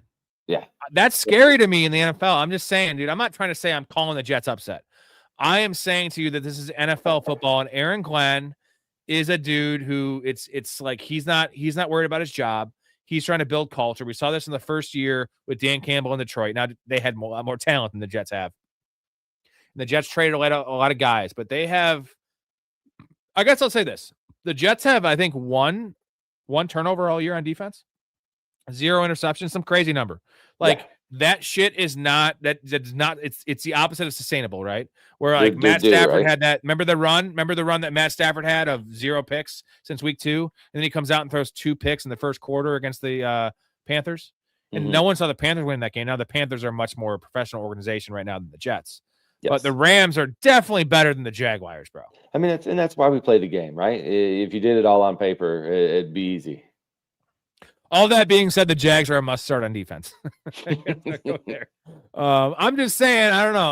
I don't have a lot of skin in the game. I am starting Adonai Mitchell in more spots than I want to admit, and it seems gross. But I think it was for me once Mason Taylor got ruled out. It was like Adonai Mitchell is going to have 10 targets. Now, that might just be 3 catches for 22 yards. I'm fully aware, but I'm fine chasing the targets and the talent that is Adonai Mitchell in a positive game script for passing that I am trying to shoot for Keyshawn Booty, right? You get what I'm going with there? Would you start Booty or Adonai Mitchell? Mitchell. It's the opportunity. We're all about opportunity up in here. Will Zay Flowers get another TD this season? Zay Flowers, you know, I think we're both big Zay Flowers fans. I'm definitely a huge Zay Flowers fan. Touchdown on the first game of the year. Had an awesome big game. And, you know, everyone's like, after that game, of course, this is the overreaction of the fantasy community was, oh, this year's going to be different. He's going to have fucking 7 touchdowns. He'll be a top 10 receiver. He has 1 touchdown in the season. Yeah, that's crazy, dude. I expected a lot more out of Flowers, but I expected more out of Lamar and this entire offense this year, too. So it's all been a bit of a letdown. We'll say he will, right? You think he will? Got another touchdown this season? He has to, dude. He has to. It's got to regress to the mean a little bit. I got Joe texting me. He wants to know how to ask a question. Are we not pinging his questions? I told him just type it in the comments, man. Yeah, well, we're behind in the comments. We're 20 minutes behind because that's what happens. Yeah, okay. And yeah, he's the one that said the super, though, right? That's him, Bro Montana? Yeah, we'll get to it. Never had a complaint about my penis. Every chick called me big dick. Well, then that's damn straight, you know? What's funny is that chicks don't know because I've had both ends of it where they call me small, like not the same girl, obviously, but like some call me small, some call me big. I'm like, which fucking is it? Like, it's average. No, it's right. It's average. It's fine. It's 6. It's fine. Big for some, small for little. It's, you know, it's like some people like spicy food. Some people don't. It's fine. It works. Yeah. More power to you, Jay Moore. Michael says, I remember when Kelsey was a first rounder, and he usually paid off that first round value, but it doesn't ever exceed the value, right? Still wasn't worth it It's to me. at cost at best. No, it's not. With all the O-line injuries, missing 4 out of 5 starters on Browns, is Judkins still a start? Yeah, because Dylan Sampson, our boy Dylan Sampson, is out. I want to talk to Samson. Climb to the moon like that bitch Alice Cram. Ford is on IR, so it's literally who's even the fourth guy there? Do you even know? I don't even know who it is. I don't know. And Judkins is awfully talented, and that offense is going to run through him and open up that pass game if they want Sanders to throw for 300 plus again. Yeah, so he's a must start in my mind because he might get some more receiving down work, and we're fine with that. Play Drake May or Purdy. Purdy got a great matchup, but I'm not sitting Drake May this year at all. No, I'm with you. I think May is the play there. It's CMC's offense, not Purdy's. Jay Moore, if you're in the playoffs at all, you're most likely going to be facing JSN at some point because every single JSN team will be in the playoffs. That's the player this year. You know, there's all these guys that have been balling. George Pickens is another guy. I'm trying to think of guys that like in Javonte Williams, a lot of those teams. But JSN third round pick. Jonathan Taylor, but JSN was after JT, and like he had one bad week all year. So like if you drafted JSN in a 12-team full PPR and you missed the playoffs, you're an idiot. Like what? Because you didn't sit him ever, right? And so like you got all those points. How did you miss? That was your third round pick. Like you suck. So all my JSN teams have buys.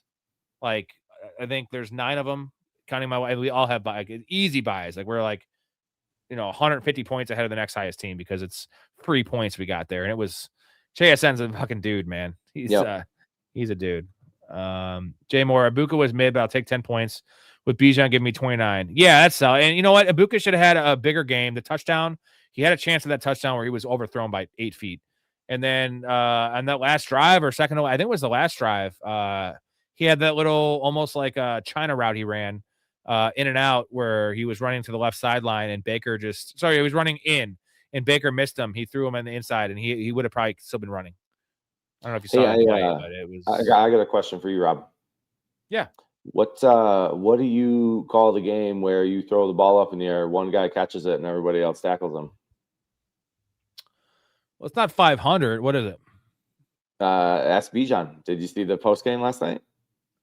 No. Oh, he got in trouble for saying smear the queer.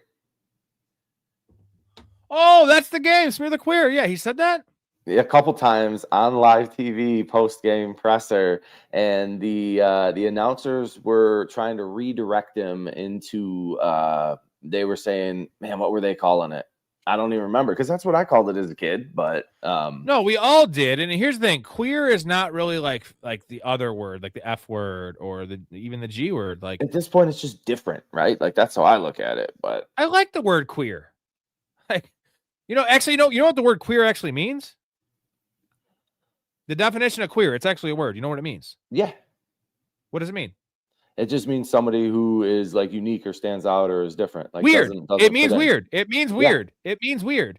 Yeah. So, but in slang terms, it means something else. Yeah, but you know what? We're not all looking in that. Yeah, Jesus. But now you know how big a fine he's gonna get? He's gonna have to issue an apology. Like it's gonna be a whole thing, man. Bijan's like the nicest dude in the world. He's a great dude. Like accident, Freudian slip, if you will. Smiling and nicely, like he. Yeah. It was no malicious. Yeah, Jesus, man. But positive update on A-Chain today, but playing in a flak jacket still concerning. Should I hold right? Yeah, you want to hold right. Just if you're an owner of A-Chain for sure, he'll probably play. Right, period. But it won't take much to get you hurt again, right? He's a small dude already. God, Genty, what a bust. What a bust Anson Genty was. That's a rough one. I saw it. Rookie running back tough sometimes. You only had one league this year, so you're not the person to ask. But I took one Genty. I'm not talking about best ball. I took some more Genty, but actually, Erica has a Genty too. So I think we have 2 Genties in 35 leagues. So undervalue, and I got him in the second round, like 16th pick, where I was like, I'm not passing up on Genty here. But I saw him go pretty much on average, I'd say pick 10, which is just, and I think A-Chain would have probably gone ahead of him possibly if there wasn't the injury concern when that happened before the draft. Most drafts happened. Jonathan Taylor, though, was never a question. It was always Genty ahead of Jonathan Taylor. It was always Genty ahead of Derrick Henry. Now, Derrick Henry's had a bad year, Nico, but it's still not been as bad. Genty's been almost unstartable.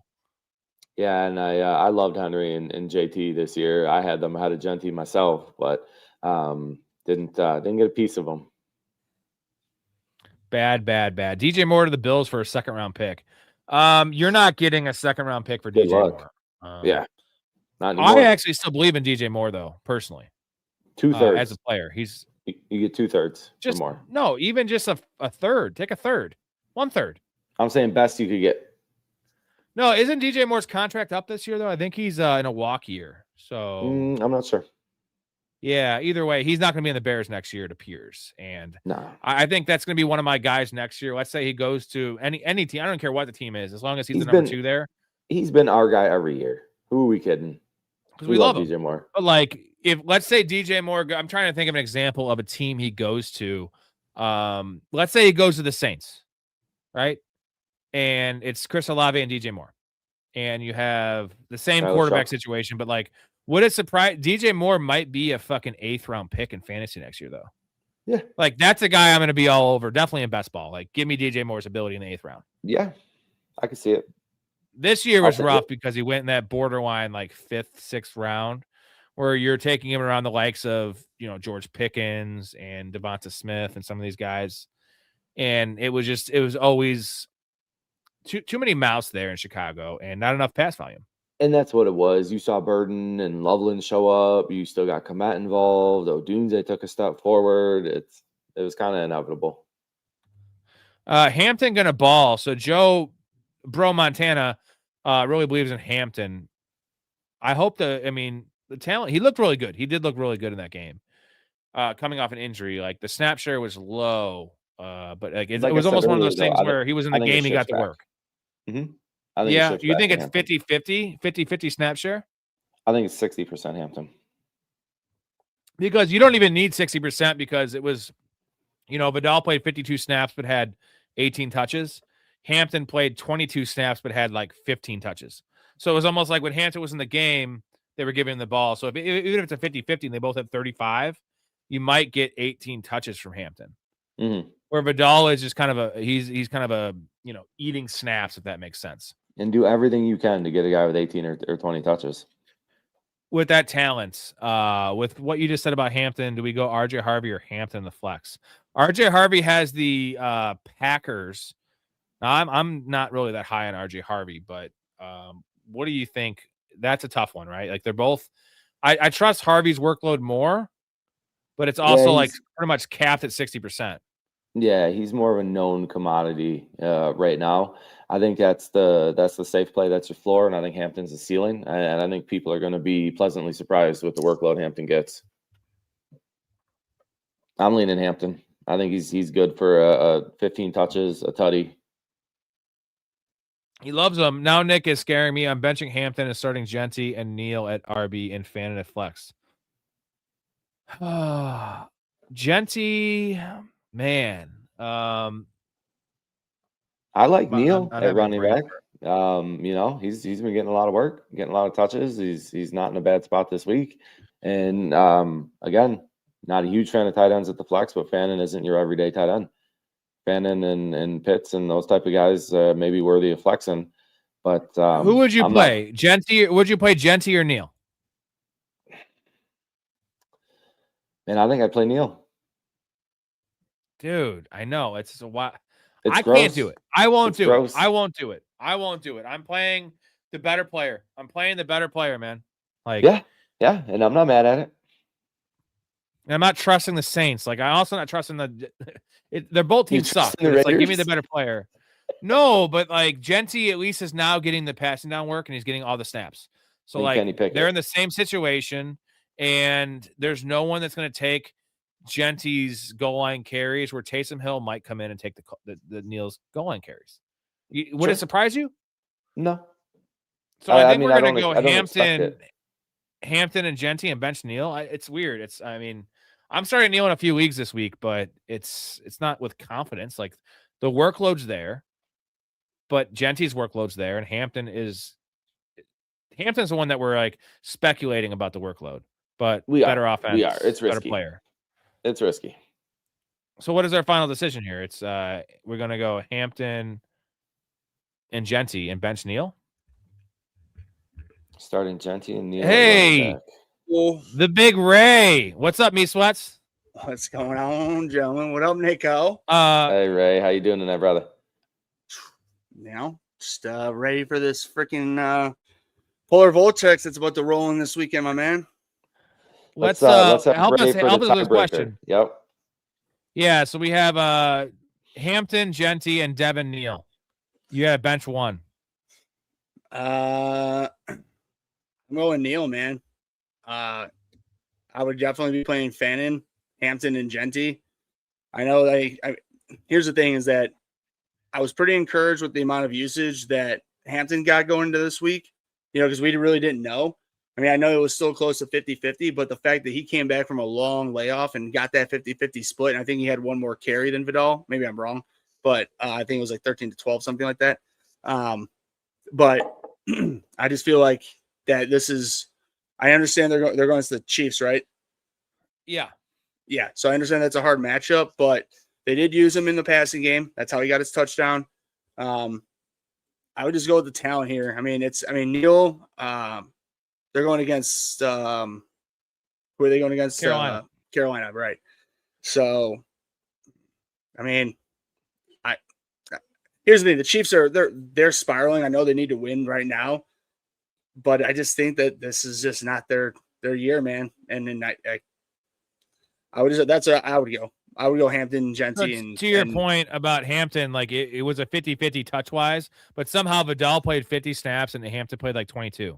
But when he was in the field, Hampton was getting the touches. So now it's looking like a 50-50 snap share, but with the usage, like we were talking about, if he gets increased snaps, like his touches are actually just even more increased. And all right, Nico's got to get off soon, but before that, I want to get to our segment here, and I have to take a pee, and then I want to hear what you had for dinner tonight.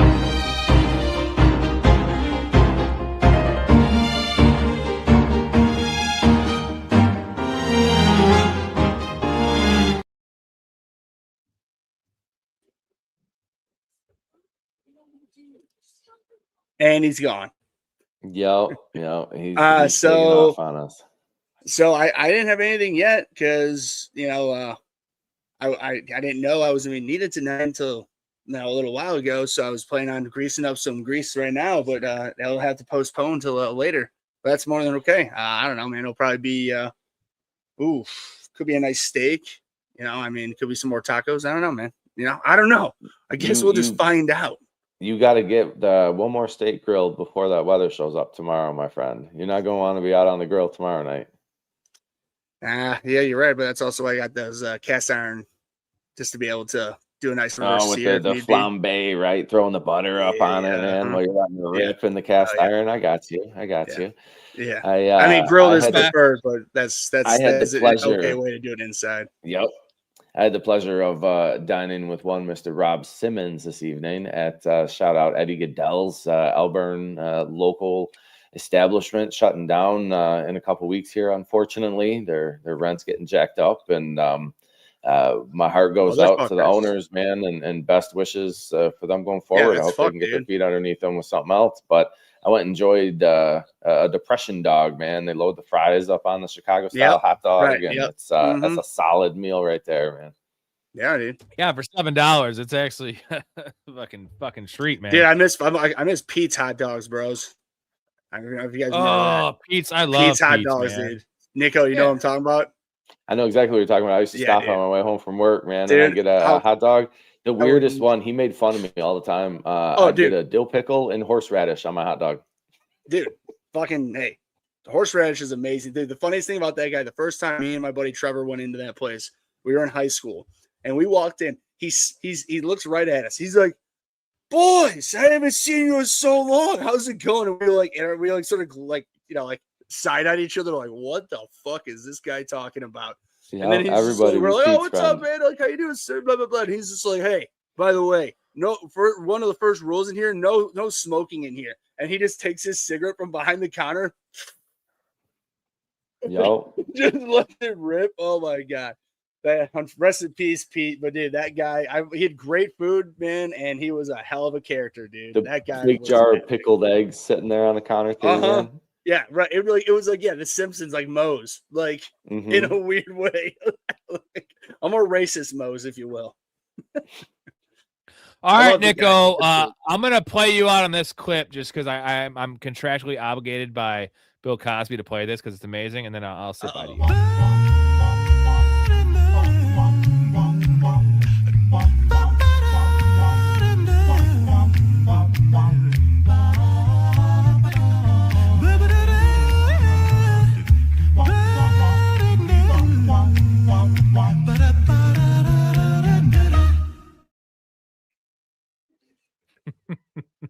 Hey yo, hey man, great having you on. You didn't miss a beat, bro. Nico is one of the best in the goddamn business, best in the industry. Even though he's not even in the industry, but he's in my industry. And I appreciate you, fellas. Come back on this year if you want, before the end of the year. Otherwise, next year, we have a full slate. Love to have you on as one of the guests. We have 7 or 8, and like you're the shit. We love you. Everyone loves you. Come on, round of applause for Nico. A lot of you guys don't know Nico, the newcomers, but like, dude, for real, sweetheart. Yeah, well, I met up for him for dinner tonight, and I give him a hat. Ray, I got to see you soon. All right, man, love you, man, and go Niners, go Niners. I'm rooting for your Niners, okay? Hey, except for go the Bears, man, go Bears, Bears and Niners, man. I'm there. We'll see you in the NFC Championship. Until 2 weeks from now. Yeah, right. That would be great. We definitely need to have a show for that week. Appreciate y'all. Have a good night. All right, take care, man. Later. Oh. Yeah, you did. Whoops, I removed the wrong guy. My bad. Well, you know what? I've had some beverages, and we were at the bar, so. Oh yeah. All right. Again, thanks for that invite. I'm so thankful for that invite. I have not seen Nico in a year, not a year, but probably 7 months. He lives out on the street from me. He's busy with his daughters, man. CK, how do we feel about? You haven't seen me in person that long, probably either. I see you every day on the stream almost. So how do we feel about Knicks this week? Bo Nix against the Packers. What are you thinking? Yeah, I'm not going to sit here and say you should hold up the highest hopes. I know that they are lucky to be at home, and the Packers on the road going, into the altitude and everything. That does, I mean, as many people don't want to talk about, that does make a difference. But I honestly think it's going to come down. It's going to be whichever defense plays better. That's honestly, whoever wants to ask me the question for this week, for that game, I'm going to leave it at that. Whichever defense plays better is going to win the game. Or you can go whichever offense makes more plays will win the game. Whichever way you want to word it, that's what's going to be the difference. Because, dude, honestly, Mal predicted a high scoring game, so he said like 34-28. Yeah, I don't think it's going to be that. No, but would it surprise you with the way, like, it seems like it'd be a low scoring game, but would it surprise you if it was a shootout with these quarterbacks and the defenses that can be had? Yeah, it would, because Knicks is not playing that offense is not, the passing game is not on the level of the Packers passing game right now. Correct. So that I'm saying for you, I'm saying you just asked me, would it shock me? Yeah, it would a little bit. Not like crazily, but it would still shock me a bit if Knicks. I mean, I want them to, dude, because I want Cortland Sutton to do well. I want RJ Harvey to do well. I want everything. I want them. I would need that offense to do well, but I'm not banking on it totally. But I would say it wouldn't shock me, but it would be a little bit of a ooh, okay. Yeah, I agree. Yeah.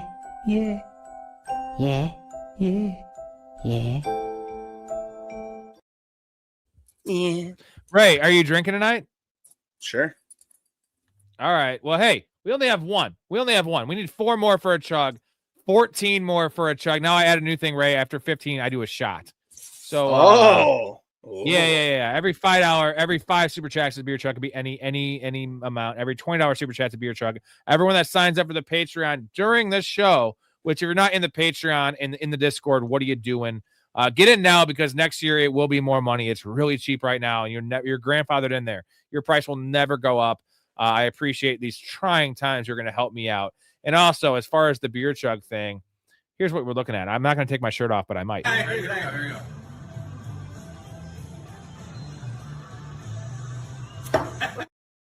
But the real question is, what do we need? What is the number we need for you and I to take our shirts off on the live and chug a beer like that? Damn. I think we Rob, get me on your live.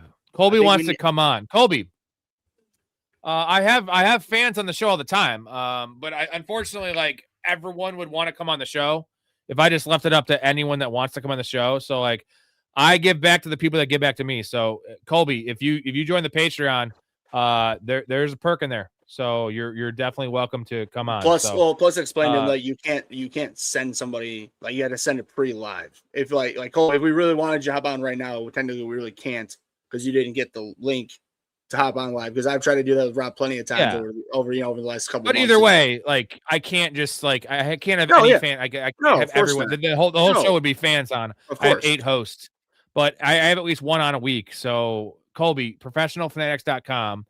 Get in the Patreon. That gets you in the Discord. Get access to my bets, which we're crushing on. And if you want to, you come on the show. So that's as simple as that. So I mean, if you like, I as long as you can talk decently, you know, I've worked with a lot of people. I have a lot of experience. I've done how many 350, 400 No, dude. At this point, I did 400 podcasts plus 300 live streams. So I have a lot of experience with a lot of different people. I can make it work. Also have Ray on here, Storey on here, the little 3-way. Take the pressure off you. Yeah, I'd love to, man. So I was saying, plus on top of it, it's not like Rob just like will have you one time and not like, you know, like if you're, like he said, if you can just talk normally and just be good, like not even like great, just be articulate and just have halfway decent knowledge, you'll be more than okay. And we'll have you on multiple times and we'll just be like a one and done. That's the idea. This show it's not just me. It's not just Ray. It's not just Storey. It's a community. And this is the show. Like, you guys are the show as much as we are the show. That's the idea we're trying to cultivate. That's what we're cultivating here. May is supposed to be playing in bad weather. I heard. Should I be worried about starting him at all? I trust Josh Allen much more in weather than Drake May because he is just experienced in it. But it's not like this dude's never played in weather. I like his rushing upside more. If the weather is bad, it's still to be determined though. So. I found the counselor and he has horrible takes on fantasy football. Hey, Ray is a closet counselor fan though. So, oh yeah. Well, now his takes are all just the NFL's rigged and this player's injured. He sucks. Like, cause he can't have any real takes because all of his teams are all out because his takes are fucking awful. Even Ibuka, which is funny. His one guy he was holding out hope on was Ibuka and Tyler Warren, the only hits he had this year that are now fading fast. So it's like, those are the dudes you hit on. Nice, bro. Nice. I'll stick with my JSN and Javonte Williams. Hey, Those real guys quick, are pretty cool. Since you brought up Warren, Brainerd asked me, Theo Johnson or Warren, or Getsky or Likely. I told him. I mean, I'm thinking Theo because he wants to start Dart. No, dude, it's half PPR in his league. I know this. So, yeah, so Tyler Warren. Bro. Yeah. My question is Tyler Warren or Fannin, and I'm going Fannin barely. But he doesn't have the option of Fannin. No, I'm just saying. In general. Oh, yeah. In general, I got. Tyler Warren can get a rushing touchdown, dude. Nick says Hawkinson or Gatson. Well, I'll tell you this real quick. I was between that and Muhammad. Why the fuck would it be between that or Muhammad? Why don't you just pick a common name like a normal person? Muhammad is the most commonly used name on earth. Read a fucking book for one. It's not Gatson. My browser blows. It says your browser failed to play this clip. Piece of trash. It's not Gatson. Do you have both views, the wide view and the vertical view? Or do you just have the vertical view? I do have both. I don't know how. Okay. Yeah, that's why. Sometimes the other one, that's because I'm streaming on Rumble as well. No one even comes on Rumble, but I like having the other view up here. Rumble. Hawkinson or Gatson? It's Hawkinson. It's Hawkinson. Yeah. Purdy is on waiver wire and should be good this weekend. Do I get cute and bench May for Purdy? Man, I wouldn't do it, but Purdy's got a great matchup. If it's 6 for a passing touchdown, that's the only way I'd do it because, like, maybe Purdy throws 3 touchdowns against Tennessee. But you didn't come this far to bench Drake May. That's how I would put it, right? That's the way I look at it, man. I mean, dude, like Godarzi called me earlier, and because in our high school league, I picked up Justin Herbert as a backup to Josh Allen for for Daniel Jones. Just because, especially now in the playoffs, I like to have a good backup in case something happens. But either way, he's just like, so what? Are you planning on playing Herbert over Allen if next week? I'm like, no. Like Allen is at Buffalo's at Cleveland. That's gonna be a tough matchup. But like, I'm not like play May. Just don't options. Yes, like just don't get cute. You know what's gonna happen? You could win with the cute play, but most likely you're gonna get fucked and you're gonna get really mad about it. Just don't do it, especially 100%. McCall, 6 points, touchdown, Rodgers or Knicks, and standard dubs, Judy, Trey Tucker, start one. We're still going Bo Nix over Aaron Rodgers. Yes. I know Miami's playing frisky. I'm not going to get cute there. And then Mm-hmm. not Dubs. Dubs is out for me because every other receiver's back there. You're flipping Probably a coin. Jerry Judy, man. Sanders likes him. Yeah, I guess this is a cold that the weather might be. Trey Tucker has Philly though, dude. Like, honestly, let's go Trey Tucker because I'm saying with the Bears weather, the Bears Cleveland game tomorrow or Sunday. Yeah, it's really cold. I mean, catching the ball too. You know what I mean? Like that's just the ball's harder. Like I'll just go Trey Tucker with that one. It's Judy or Tucker. It's Judy and Tucker for sure. And Dubs is out for sure. I can't make a choice. McCall, if this is a perfect Discord poll question because we need as many eyes, ears, brains, mouths, butts in this one that we can.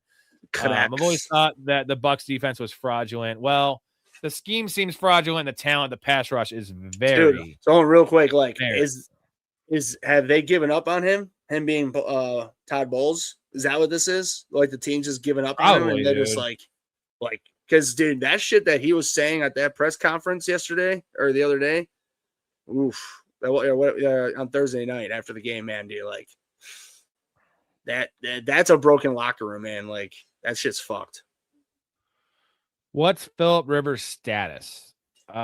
He's probably going to start. I'm thinking he's starting. It's gross. It's gross. Just curious about the Jags defense. Got burned by Cleveland last week. Now, I was just saying, Ray, to Nick O, that this just seems like a prime spot the Jags would lose this game, right? Like 13.5-point favorites at home against Brady Cook and the Jets. But, like, what do you think the chances are? Not Nick O lose, but I think they'll lose. They'll lose the spread, I think. Like, whatever the spread is, I think straight up, like, money line, you're not just whatever. Like, straight up, it would be the Jags. But like you said, 13.5? Yeah, they're not playing good enough to be, which is fucked. They're first place and this and that. But I mean, you know what? Maybe if they just take it out of Trevor Lawrence's hands and just give it to Travis Etienne, who I'll admit I was wrong about him. He's been playing way better. I would not be surprised. I would not be surprised if they lost this game. This is the NFL right now, dude. And like the Jets are just, this seems like a no chance, right? What did I tell you the other day, man? This is the only time I can really come up with. I told the guys on Downtown Sports yesterday, like this is I have to send it on here. This is one of the first times I can really think of in our lifetimes that there's not a dominant, usually you can predict the Final Four. We can still probably predict the Final Four, but you know what I'm getting at? It's not like there's not a Peyton Manning, a Drew Brees, a Tom Brady. Even with Patrick Mahomes, like the Chiefs are not there this year. This is a very up in the air year. So you just, I'm very excited for the stretch last month here. It's gonna be crazy. Agreed. Kelsey paid off. Bears or Niners D. I'm going Niners against the Titans. Here's the thing. I'm with Rob because being a diehard Bears fan, I would like to say the Bears. It's just that because I get the attractiveness to that play. It's just that Shedeur Sanders, I mean, the guy he's volatile. When I say volatile, he's like against when you play against him, he can clearly guy put up 340 yards last week. Like if you're gonna play the Bears over that, just be prepared. So that's why, because anything's possible. But the thing is, it's gonna be a really cold game. And honestly, Rob, I think it's gonna come down to the most physical team, and the Bears are a very physical team. So I think the Bears can win that game. It's just that I would go Niners to be safe with it. Same. Worst defense, better matchup. Right. Kelsey paid off in the first round, 2019. He did for the 4 years. But he barely paid off. So it took Kelsey to have these legendary years to barely return value. And I would never get that the first round any of those years. Well, no, I get that first round is nice to be safe. I also want to have some inherent upside with my first round pick. And I just don't if McBride goes number 9 overall next year, there's no upside with that pick. You know what I'm saying? Everything has to break perfect for him. He needs to catch 9 touchdowns, have 110 catches, which is what he's going to do this year, to pay off that. And then paying off is like making it at value, a little ahead of value, where like Jonathan Taylor, for instance, if he was a 10th pick, he would have paid off much more than that. So I think the only tight end was worth taking in the first round was Gronk in his prime. Kelsey came close, but I would have taken him high second round at the highest, me personally, but maybe I'm wrong. I don't know. Well, JT, Colby says he got JT in the third round of my dynasty league. Well, the thing is, JT was we'll say 18 overall ADP for redraft. So of course he was probably going to go later in dynasty because the age. Now he's not super old, but he's a running back, and running backs are he's not a dinosaur yet. He is a middle-aged running back, and it was. But sorry, go on. It was good. It was a mix of the Colts. You know, we had questions with Richardson, Danny Dimes, the age. So like third round was pretty fair. And you're correct. Like he should not have been a third round dynasty pick. He should not have been a second round fantasy pick. He should have been a first round fantasy pick in redraft and a second round dynasty pick. I'll just say that the only thing that's risky about him is that he's had some major injuries and he is a bell cow back. Like he gets the handoffs all the time. And you know, eventually that does catch up to you. So it's just one of those things that I just would be careful of the longevity again, I guess, because you're still going to get an elite, at least I would think another 3 years of eliteness out of him. So yeah, it's not a bad pick. It's just that just tamper your long-term expectations. Well, running back get pushed down so much in dynasty, especially if you're not in win now mode, because wide receivers last twice as long, essentially. Quarterbacks last twice as long. That's the concern there. Also, we are 36 minutes behind the chat, so be patient with us, gentlemen. We'll get to every comment. If you need something answered, you can't stick around. $2 super chat will get you answered right away. I can't go to the bottom of the chat though, because I'll miss everyone's in the middle. DJ Moore back to Carolina? ? I don't think so. I think he's going to go to a shitty team, which is fine because I'm going to draft DJ Moore everywhere next year. I would think he'd go to a good team. Yeah, he would. Joe was saying he had to apologize, talking about the smear the queer thing. Did you hear about that? Yeah, you heard about that? Roll my eyes. Fuck that, dude. Dude, Bijan's like the nicest dude ever, and he's just so young. Like he didn't think of it. Like I get that you can't say it, but like I mentioned it to Nico. You know what? Queer means weird. It doesn't mean anything else. It's become something different, but like queer is just weird. It just means weird. I'm pissed that he even had to like fucking apologize about that. No shit. And like it's not like it's the same. It'd be one thing if it was, you know, it's the same let's say it was. I'm trying to think of a name, like an old man, like someone that's like older, like a veteran that should know better. Like Bijan's a young dude. Like that's what the game's fucking called. End of fucking story. Like that's a cultural Hayward problem on Pittsburgh, somebody like that. There you go. Or Aaron Rodgers with all his bullshit. Even though I love Aaron Rodgers, but like Aaron Rodgers knows better. There might be alternative motives. Like Bijan had no motives. Just talking. Just talking. It's the same shit as you know that one dude that does the Colts singing. This is our Colts. This is our team. You ever seen this guy? No, I'm glad I don't know this. What the fuck is this? Dude, he's a phenomenon for Colts fans. Like he does a video every week. Like does this really like Ray ass song, but nonetheless, what I'm getting at is like I don't know. It was when they played the Pittsburgh Steelers. He said to break Aaron Rodgers' back, like break Aaron's back or something, whatever. And of course, there were people like, "Wow, man!" And like he had to make an apology video. Like, dude, like. What the fuck are we living in right now? Like, my main point. Bijan doesn't have to apologize for shit. He's a good person. Smear the queer. Are you fucking kidding me? Like, get over that. I want to say it again. Smear the queer. Jay Moore says, what if Andrews is the guy this week and not likely? They could both be the guy. And the thing is, Mark Andrews, the only reason to ever start Mark Andrews is touchdowns because he has not cracked 30 yards in like 6 weeks, bro. 30 yards, Ray. And they gave him an extension. Why? That's the dumbest extension ever. What are they doing? Why did they give it to Likely? Why? They're gonna let Likely go. And I know why. It's because Mark Andrews has been so clutch in these postseason games. Wink, wink. Yeah. Pick 2, please. Full PPR. Addison, Monungai, Singletary, Alec Pierce, Jaden Higgins, Breece Hall. Breece Hall miles ahead of all these other guys. So Breece Hall and probably Addison. So Breece Hall after last week's complete shit. You're still like, I mean, I'm just saying, just playing devil's advocate here. Like, you're not. I want the starting running back on an NFL team. I want a starting running back that gets every snap. So I want Breece Hall. over Monungai or Singletary or Alec Pierce or Jaden Higgins. Jesus. So we're picking. And then Addison's the other one. Other guy. Addison against the Cowboys. I see questions with all these other guys. I would, in terms of workload, or I wouldn't necessarily question Monungai for this upcoming game, just because of the weather. They're gonna need to run the ball a lot.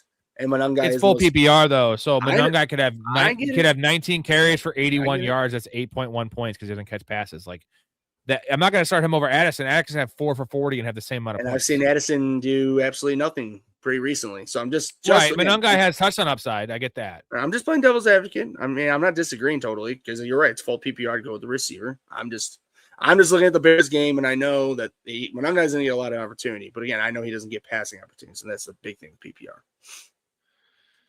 Even with T. Higgins out, should I still start Joe Burrow over Jordan Love or in Jared Goff? Jared Goff has a revenge game against the Rams. Jordan Love has the fucking Broncos. I'm starting Joe Burrow against a pretty bad secondary there in Baltimore.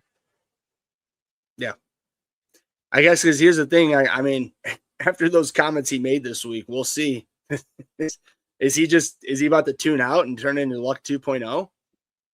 I don't want that, but dude, those comments are pretty sketchy. Pretty sketchy. Talking about like, oh, I guess if I don't love it anymore, just don't have any fun. Why keep going? Hey, Cleveland, get him some fucking O-line. And defense and everything else. Hey, I don't hate Purdy. I think Purdy's fine. He needs to clean up the turnovers. That's my biggest thing with him is clean up the Purdy. And Michael says a good comment here about Hampton. I made the point that 50% of the touches, but like you can look at that both ways. I look at it as a positive because he played 30% of the snaps and got half the touches. To where if he plays 50% of the snaps, maybe he'll get 65 to 70% of the touches. So like that's the nice thing. Like snap share can be looked at in certain regards, but it shouldn't be held as gospel because touches matter just as much, right? It's like remember Antonio Brown in the years where he was on the Bucks. He was only playing like 60 or 58% of the snaps. He had like 9 targets because when he was in the game, they were like drawing up plays for him, and that's actually more important than just ultimate snap share because now this is a different sport. Remember Tony Snell who'd play 34 minutes a game but had like 3 shot attempts? Yeah. Like that guy's in the fucking court a lot. But he's not a priority of the offense, where Marion Hampton is a priority of the offense. And Michael Hart, I would just say this: like, I know what you're saying is, when you just read out loud, it would make sense for you to be worried.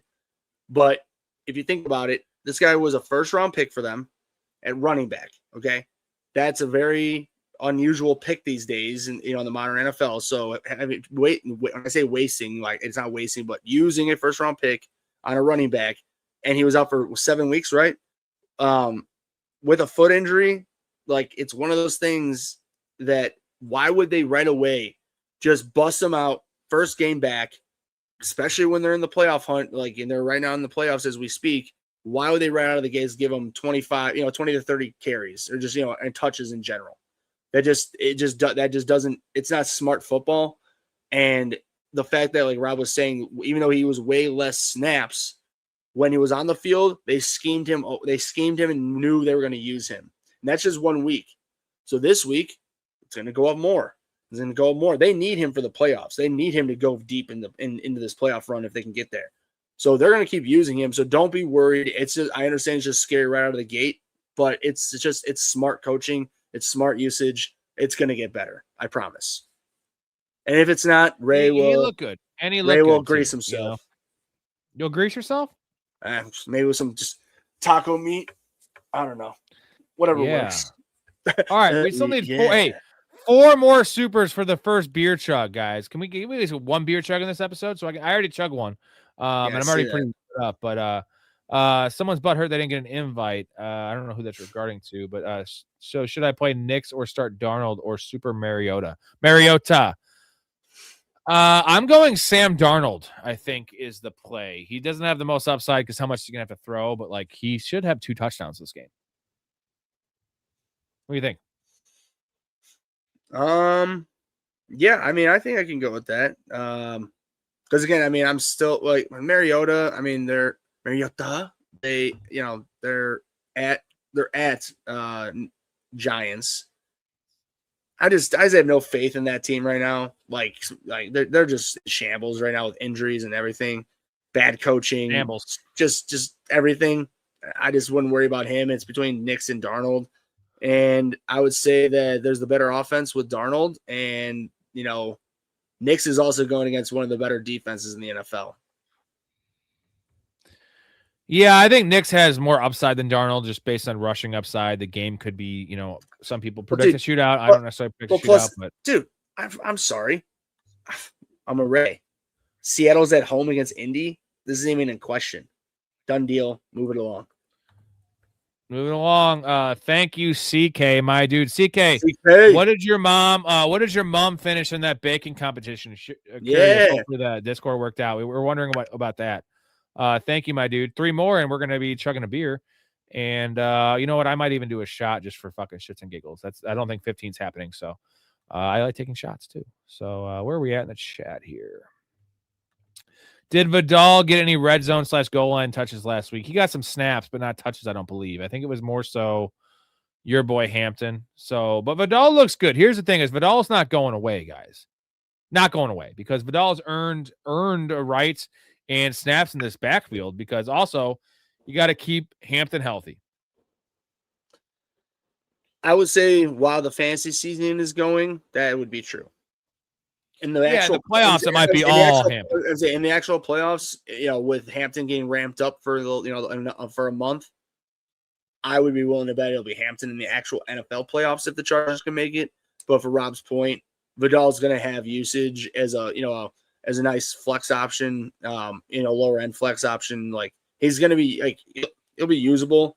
He just may not have the complete upside that with Hampton being out, which is, it's obvious saying that, but he still will be usable to Rob's point. Any concerns about the snow during Eagles Raiders? It's at Philly, and then Giants versus Commanders. That's in New York. So West or East Coast, Northeast concerns. So how about this? My rule of thumb. What do you got, Ray? I was going to say, just how about the last game last week? It had snow, a lot of snow. Buffalo's game, right? Didn't. And then I'm saying that game didn't look like they missed a fucking beat for anything. That just looked like it was a high flying passing offense. I'm saying both sides. Like that was I was pretty shocked. I didn't think it was easy to look into these weather games and be like bet the under, and it's not always the case for one, because there's also advantages that the wide receivers have when it's slippery. And also the other comparison is, remember my Brian Thomas bet last week that I didn't want to cash out because it went from 47.5 to 42.5, and I would have lost 20% of my bet if I cashed out. So I kept it, and Brian Thomas hit that bet in the first 18 minutes. Yeah, no, I saw that at 87 yards. You said it. I think was it the second quarter? Something it was like early second quarter. Yeah, so it's I saw it in the Discord. You're like, that was a rainy shit game, right? And and also right now it's Thursday. Sorry, it's Friday today. Sorry, Friday. I'm drunk. It's Friday. I will start looking into the weather tomorrow more so, because shit does change. Now I know we're not it's not Tuesday, so we have to take some of these things. Now, let's wait exactly to see what the weather. Would you think that would you think the Bears-Browns game would be a more of a concern for the actual real cold compared to the snow for these two games he's asking about? Because I think it would be, to be honest. Extreme cold's an issue when you're talking about 0 degrees. But my biggest issue is precip, man, because not so much on the ground, it's precip in the air, right? It's rain in the air and then snow on the ground. And I don't know, man. I feel like I've seen cold weather games. It's tougher for a team like Arizona to play in these games. This is Bears Browns, so I get that. Some of the players aren't super used to it. Caleb's played in Chicago 2 years now, right? But I'm just saying, in general, when you have that, it really does matter. Who's the tougher team? You know what I mean? And the Bears, thank God, have been using their physicality to establish their dominance over the last 4 to 6 weeks. So, because there's a lot of people who are saying the Browns are going to win this game because Shore Sanders had a great game last week. Myles Garrett's on this, redemption. We're not in redemption. He's on a fucking. No, the reason they will win isn't because it's Shedeur. It's because of fucking Myles Garrett and the defense in Cleveland. That's the reason. It's a defensive battle. And but I'm telling you, I've heard national idiots say on top of that, Shedeur is going to do well. He might, but he's not gonna have 300 Well, yards. Caleb Williams is so much better than Shedeur Sanders. It's not even funny. Like, get the fuck out of here. No one's talking about Caleb Williams, which it's just fine for us. Like, fuck you guys. You guys are idiots. Like, Caleb's great. The numbers aren't great, but watch the games. Nick O is a great guest. Nick O is one of the GOATs, man. He really is a legend, and he'll be on here a lot more next year. He's taking a year off from football this year, even though he's one of those guys that he's a giant Niners fan. He still plays one league in fantasy, but usually plays 5 or 6. Yeah, I told him, I was like, don't be nervous. Your knowledge of ball is elite. So, like, it doesn't leave you. If it was 4 years of taking 4 years off of only playing one league and watching the Niners, then you might have some issues. But, like, that dude still knows football more than almost anyone I know. Not as much as me, but I mean.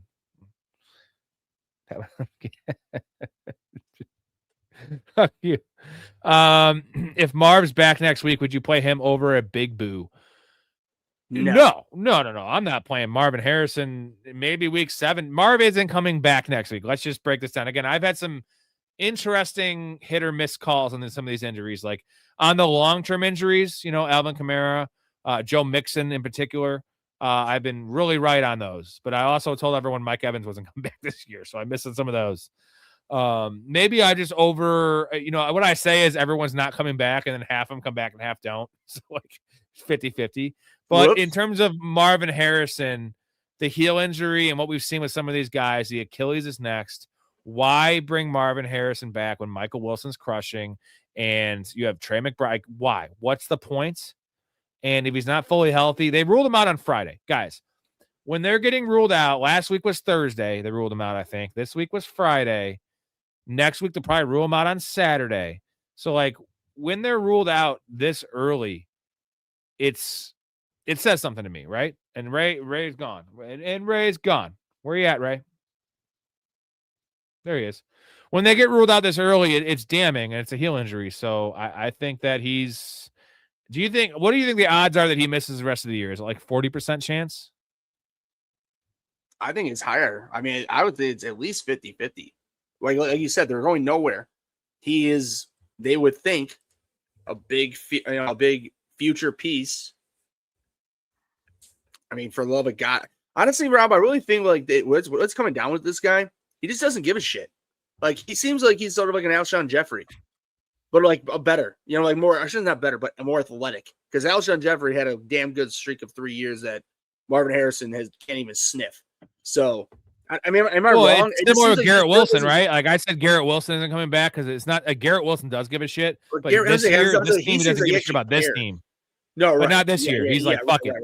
It's Aaron Glenn shit. And I feel like you're saying Marvin Harrison hasn't cared from the day one, which he hasn't. So let me ask you this. It's crazy, dude. Drake London. How do you have an NFL Hall of Fame dad and just like act like that? I mean, privilege. That's what your murderer. When your dad's a murderer. Big time. Drake London or Marvin Harrison, who comes back first?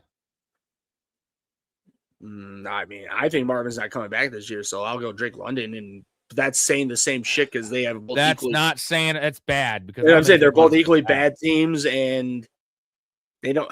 They both, honestly, if you want my honest thing, I don't think they're both coming back either this year. We're in the last month.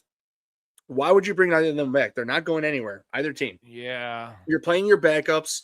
You have a bunch of injuries. You got 2 coaches. One coach is for sure going to be gone or should be gone. Both should be gone. I really hope he comes back. I need Drake London for the fucking finals for some of those leagues. I don't blame you, man. Jonathan, I think Jacobs tries to come back this week. He is setting himself up to miss muscle weeks in the future. I think if Jacobs comes back, tries to come back. No, it's saying if he comes back this week, he's setting himself up to miss multiple weeks in the future, which is what we saw. Jalen Johnson. It's the same thing. The same thing that just happened when he came back that week early. He should have missed 2 weeks and he didn't. Manuel Wilson was fine, and now he's dealing with the same inflammation in that knee swelling. That was the concern, and like if he does it again, now maybe he misses the actual playout. You know what I mean? Like so. But here's the thing: is they're in a dogfight for this division for the playoffs. They need to win. Well, no, 100%. Because you're not wrong, man. Like they're lucky that they have that. Like honestly, like I really think, and everybody, the Packers are my number one hated any sports team, not football, all sports. Packers are number one. I fucking hate them, but I respect them, unfortunately. But what I'm getting at is that with that tie, that's going to be their godsend, dude. That's going to save them to get into the playoffs. I promise you. I'm calling it right now, because that's going to be a difference between a team that's they're 10-3-1, whatever. So whatever that, whatever the ending record would be with them being 3-1 in with their wins. My point is that look at the Bears, NFC number 1 to 7. It's so volatile. They need to win every game out. Like every team in this 49ers, Bears, Lions, Packers, all these teams, there's no fucking around. This is it. Every game matters. This is it. Michael, I'm going to send you that invite here as soon as I get off. I didn't see your comment on YouTube. Rob, fellas, from Rob, fellas, still concerned with Genty. Had Pitts last night, so help so much. You're good. I need 4. Kyron, RJ, ETN, Genty, Hubbard, Monungai for a flex spot. Full PPR, or we don't know? Didn't say. Okay. Well, it's Kyron, RJ, ETN, and I would still probably go Genty, and I would leave Monungai and Hubbard on your bench. That's me. And then flex spot, Brian Thomas or Adunze. It's Brian Thomas, even if Adunze plays. Like, I might even go Monungai. That's just me for this week, but in Brian reality, Thomas is fine, bro. Yeah, right. Yeah, I mean, he's at least, Rob, we can agree he looks healthy, right? That's all that matters. I'm saying, I'm right. I mean, like, he does look healthy. Yeah. So, and everybody, they're number 1 in their division. They're fighting, like, they need him. Don't feel bad about playing him at all. Like, I understand you have, Rob, I think Brian Thomas Jr. is on everybody's list right now.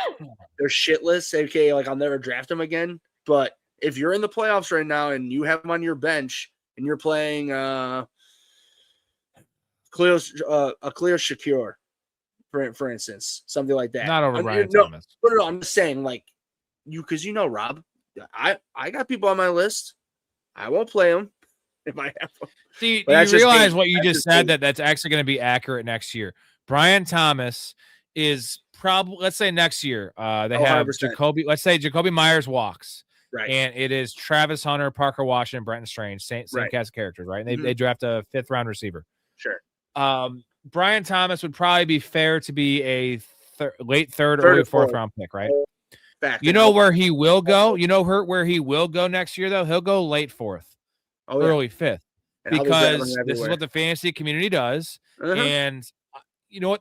This is why people are bad at fantasy, why I can afford to, in the past, the last 18 years, work 9 months a year because I play fantasy and make my money in fantasy is I didn't draft Brian Thomas this year because it was insane. I had him as a 3rd round value. I had him in many leagues, 3 leagues last year. Like 2 out of 4. Same.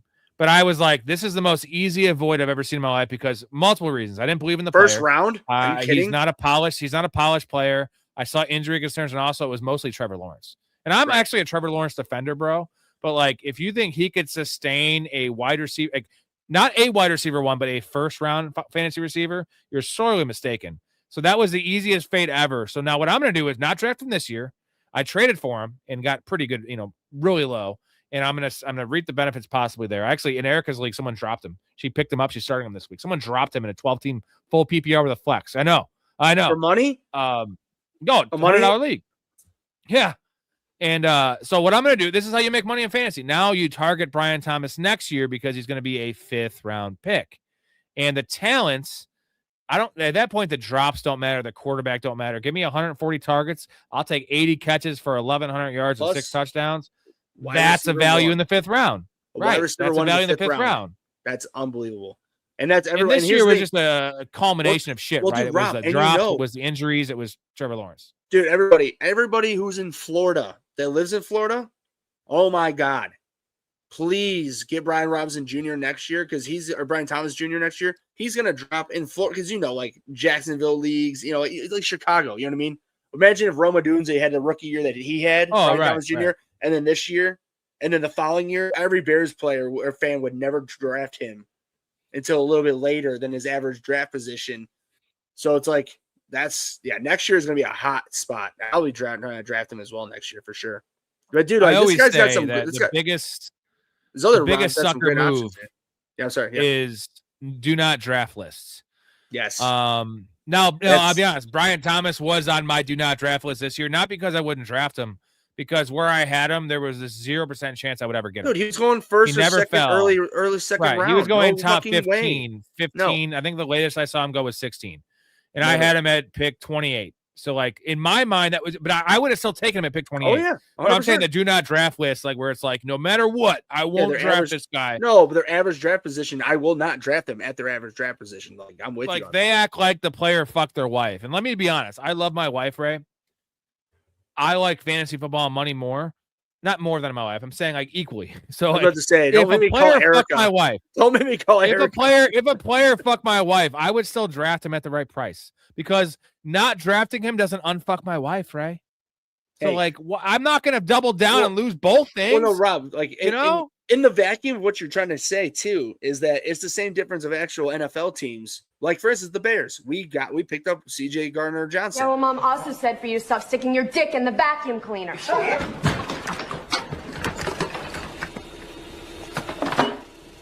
Hello? Hello?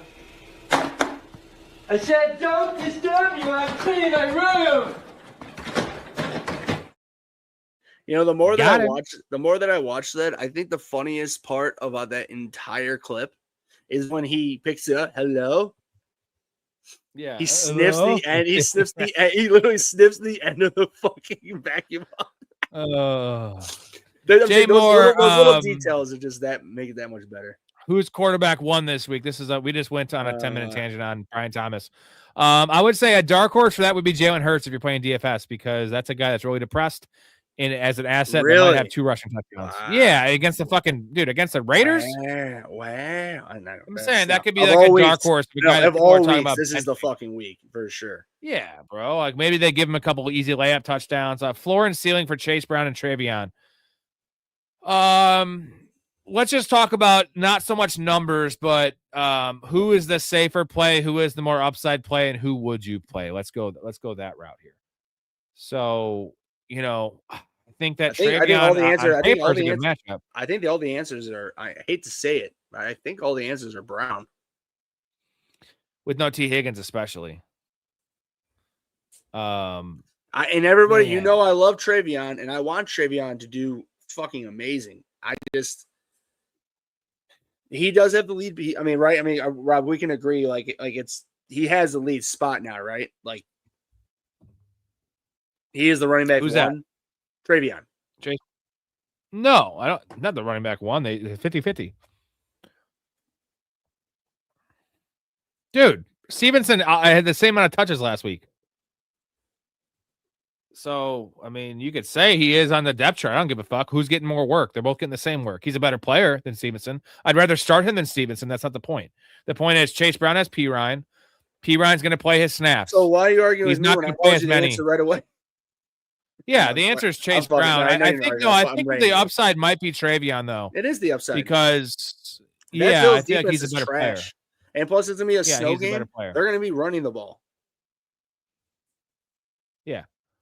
And by the way, did you see the incentives for Stephon Diggs by chance? I found a video on Instagram. I'll send it to you. But long story short, he's at 64 catches.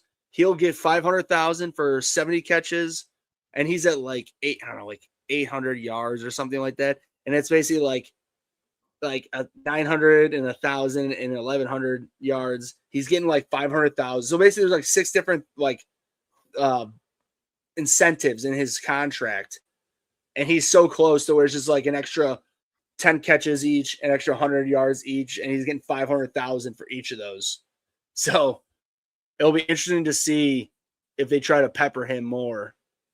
I'm just saying, in general. I mean, of course, just because they're winning too. I mean, I'm just saying. I know that's a stupid nugget, but you never know. Mark says Chase Brown is trash in the bottom of the chat. Brown is he's trash. He's not been great, but he's not. I mean, he's not trash. Like, I'll tell you, I think Travion Henderson's super overrated as a player, as a prospect. He's a better prospect than Chase Brown, but like, how is Chase Brown trash besides being like a blocker and like, you know, I mean, like for what he does, he's an elite. Like he's like an easy name to, like, when I say this, Chase Brown's probably a better well name, but like a James White back in the day, He's a way better, a more bell cow version of James White. No, I'm saying he's a way better version of James White. Is what I was getting at. Like I'm saying a name that maybe people remember. And that's a bad name. Maybe what. Dude, no. Like I think Travion is a good running back. It's just that there's Stevenson and what's his Stevenson's name? much better than P. Ryan. That's the thing. Much better than P. Ryan. Well, and besides that too. Well, no, that's not besides that is a main point. But Vrabel he still just doesn't trust rookies as much as he should. He's old school like Bill Belichick like that. And Travion, I mean, my place Travion has improved it, dude, and he still is going back to 50-50. Fuck that. Michael, I didn't see that with the Gronk pregame thing. Send that. I'll get you in the Discord, and you can send that video. Pivoting to Brees over Brian Thomas if Parker is playing full PPR.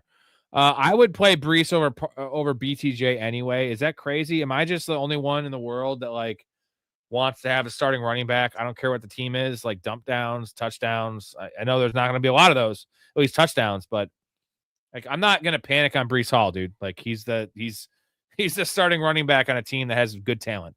And like, you think they're just going to let Brady Cook drop back there and throw 50 passes? I don't think so. So I think Brees Hall is a. I guess I'll just say this: he blew up in week 8. This is a half PPR with 36 points, and this is one of high school leagues. So there's a lot of bonuses, so I'm sure they had to deal with it. They had a bye week, 21 points, 7, 13, 4, 15, 4.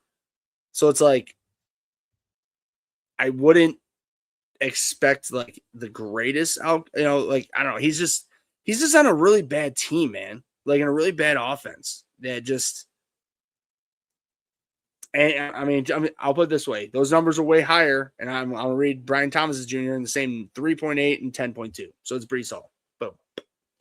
Yeah, and I like Brian Thomas's upside because he's getting back into form and all those kind of things. But But they're not giving Isaiah. What's his name? Isaiah Davis. Thomas.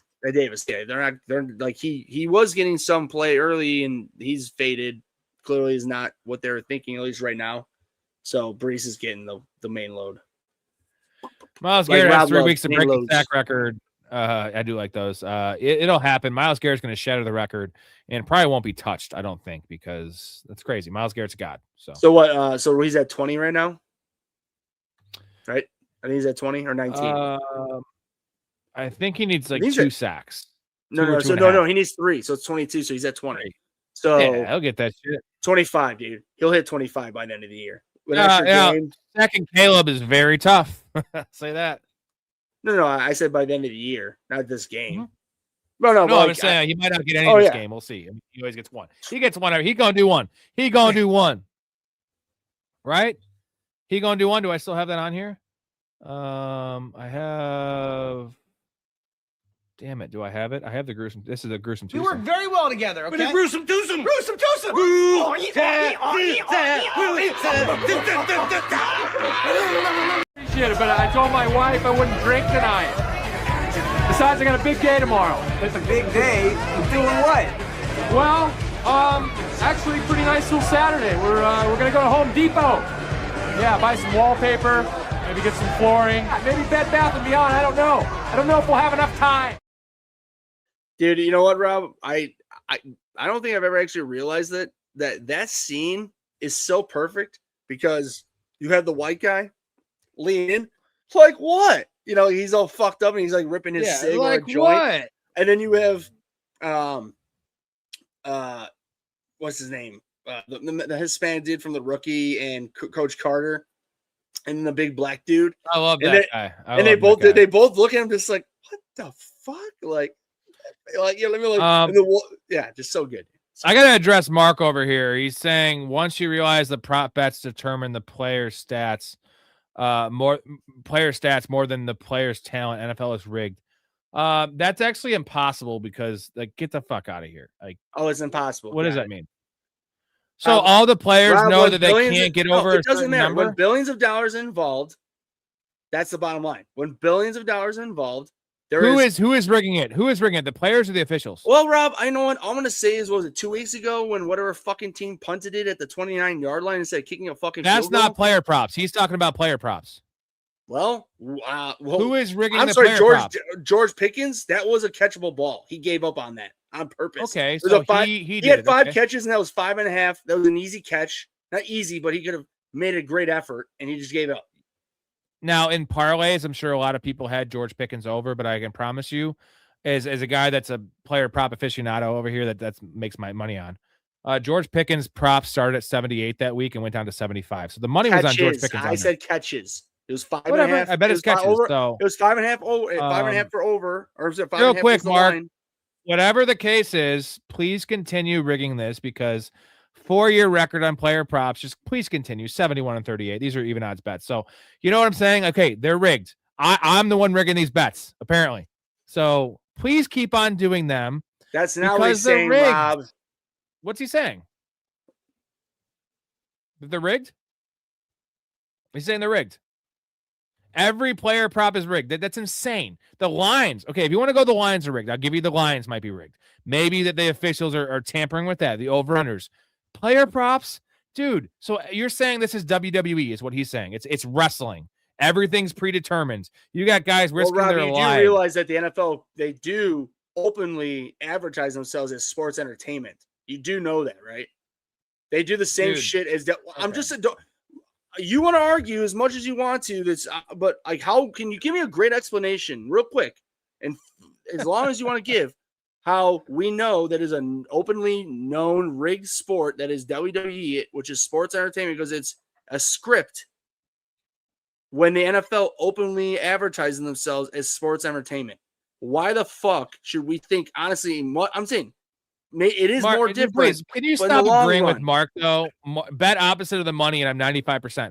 Bro, it's been actually proven. Multiple people I know have done this for months to bet against the 3 biggest money, like whatever, 80% of the money is in the Chiefs. You bet against it, dude. That doesn't work. It doesn't fucking work. Overall, so, I would be willing to bet my life. Overall, and like since 1990, every single bet like that, I would probably be willing to bet that whoever the money line or whoever the public bet on is probably the public lost more. I would be willing to bet. It may be very close. It could be 55-45. It could be 49-51.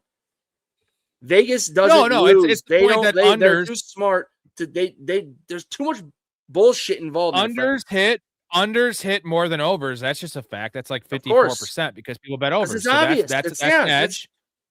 It's an obvious, stupid fucking bet because Vegas, Rob, all you have to do is just look at the fucking refs. The refs are the ones who determine. Hey, numbers. Man, if it's that easy, then everyone would do it. Therefore, there'd be no public money. Therefore, like the whole system would go to again. shambles. All you're doing is just because you love betting and you were addicted to betting. That's fine. You do well at it. The problem is you were completely unwilling to not even understand. Don't even admit. That because there's literally billions and billions of dollars through Vegas that is known fucking forever to be one of the most corrupt places with money ever. And you're going to sit there and say, oh, it's all even, Ray. There's no. Oh, no. I'm not saying it's all even. I'm saying that every player prop is not rigged. That's insane. Well, that's insane. But every player prop, Parker Washington's prop, every bet in every sport is not rigged. But at the same time, a lot of them are. Well, here's what I'll tell you. If it's rigged, like Mark's saying, 95%, which is insane, then you can go on the trends and everyone could be millionaires. So then put all your hard-earned money on. If you're so confident, Ray, bet $1,000 on the most public favorite. Did I tell you I was 95%? Did I say that? No, I'm just saying all the people, and you're kind of like helping his argument here. All the people that are so confident that why don't you don't even want to talk about what I'm telling you? Like, I know what you're fucking throwing down. Why don't you talk about what I'm throwing down to you? You just throw it off to the side like it's nothing. You don't want to even admit it's rigged. That Vegas is involved. Legal betting in America? Are you fucking kidding me, dude? They're not involved in the player prop. They're not involved in the player prop. I'm not even being biased. I'm just using my logical thinking. Well, let me think. A sport that openly admits that they are sports entertainment and they have Vegas involved and they're open partnerships with legal. Can I give you a good example, Ray? Can I give you a good example of just a play that people would say is rigged? Do you know who Malachi Corley is? So Malachi Corley is a former second-round pick of the Jets. Last year was the one that fumbled the ball when Aaron Rodgers was playing quarterback. Right, yeah. And he was a former second-round pick. I really like the prospect. And his first touchdown ever, okay? Second-round pick, mind you. He was injured coming out of camp. He fumbled the ball celebration-wise, Adonai Mitchell style, Deshaun Jackson style. Now I remember that. Yep. And that seemed like a rigged play. That's a rigged play, right? Oh, my God. That changed the line, all that shit. Adonai Mitchell was Adonai Mitchell also has been ousted from his spot. Malachi Corley was dropped, released, and now he is a special team player, a wide receiver 6. So whatever the money that the NFL could have paid Malachi Corley to rig this game, which they obviously can't pay every single player $10 million to do these things because they wouldn't have enough money. At that point, it's counteractive, right? It doesn't work. So Malachi Corley did that on his own. And the thing is, like these situations where guys are punting and kicking field goals, like the Raiders kicking the field goal at the end of the game, that's just dumb coaches. Now maybe it's rigged. I'm saying like dumb coaches. Are you fucking kidding me, Rob? Pete Carroll's an idiot. No, Pete Carroll's an idiot. No. The guys want Pete Carroll's not an idiot. No. Pete Carroll threw the ball. Move it along. No, Rob, can we just move it along? Because we're not going to convince each other. Like we'll agree to disagree, and that's fine. Pete Carroll threw the ball on the 1 yard line. Remember that? Yeah, he's an idiot. But you want to know why? He's an idiot. The NFL fucking told him to do it. They didn't want Marshawn Lynch to be the fucking superhero. They hated him. They wanted the super golden boy, Russell Wilson, to be the fucking hero. You know what? You're doubling down. Conspiracy shit is crazy, dude. You guys are crazy. Conspiracy? Really? The NFL openly hated Marshawn Lynch, and they openly sucked Russell Wilson's dick because he's a fucking pussy, little asshole. Come on. Really? No. Please. Well, all right. First of all, can we just have a conversation without you yelling at me? Not this. No. Because you just brought up. Because you're right and I'm wrong, right? You guys have evidence? Yes. What do you mean evidence? The NFL openly hated Marshawn Lynch. They openly hated him. And now he's still involved in the NFL and he's on the sideline reporting these games. So he hate him, right? Yeah, on the sideline. He did not do what he was supposed to do, aka talk to the media and be a team player with that. He didn't want to do it. Said fuck it. He was openly against the NFL on that. NFL didn't like it. That's why they fined him. And you know who didn't? You know who's also was the little golden boy at that time? Russell Wilson. There's no reason. I was convinced of that day. That day I was convinced. When I saw that happen, immediately. And you know what also convinces me? When Marshawn Lynch walked off that field openly, and he talks about it, laughed in Pete Carroll's face. He literally walked off the field after that interception, walked up to Pete Carroll's face and laughed in his face. Well, all right. This is not a conspiracy show. And so I said, just move it along. I said that 5 minutes ago. Well, no. Ray, you also believe in flat earth. So I'm not trying to discredit you, but like you believe in a lot of crazy shit. Well, bro, what are we talking about? The NFL, so you're saying everything in the NFL is rigged. Where does it stop? Did I say everything? Wow. Okay. Where does it stop? Taking words out of my mouth. Can we please move along? I'm being nice here. I'm trying to be nice. You taking words out of my mouth right now. I didn't fucking say one time that everything was fucking rigged. You're fucking lying. No. Okay. When did I say that everything was rigged in the NFL? No, you didn't. Mark did, and Mark's a clown. Well, you just told me. I said that. So why am I getting upset? No, you were very confident that it's rigged, though. You're saying like there's a lot of things that are rigged in the NFL. And like that doesn't mean everything. You just all right. What's your percentage? Give me a percentage that the NFL is rigged. Like what percentage? 10%, 20%, 30%, 40%, 100%, 10%, 5%. Oh shit. So 50% of the bets placed in the NFL are fucking fraudulent. I'm saying that the refs they're the ones who openly fuck everything up. And in the very long run, the smaller percentage comes down to the coaches and then really minuscule players who mean nothing.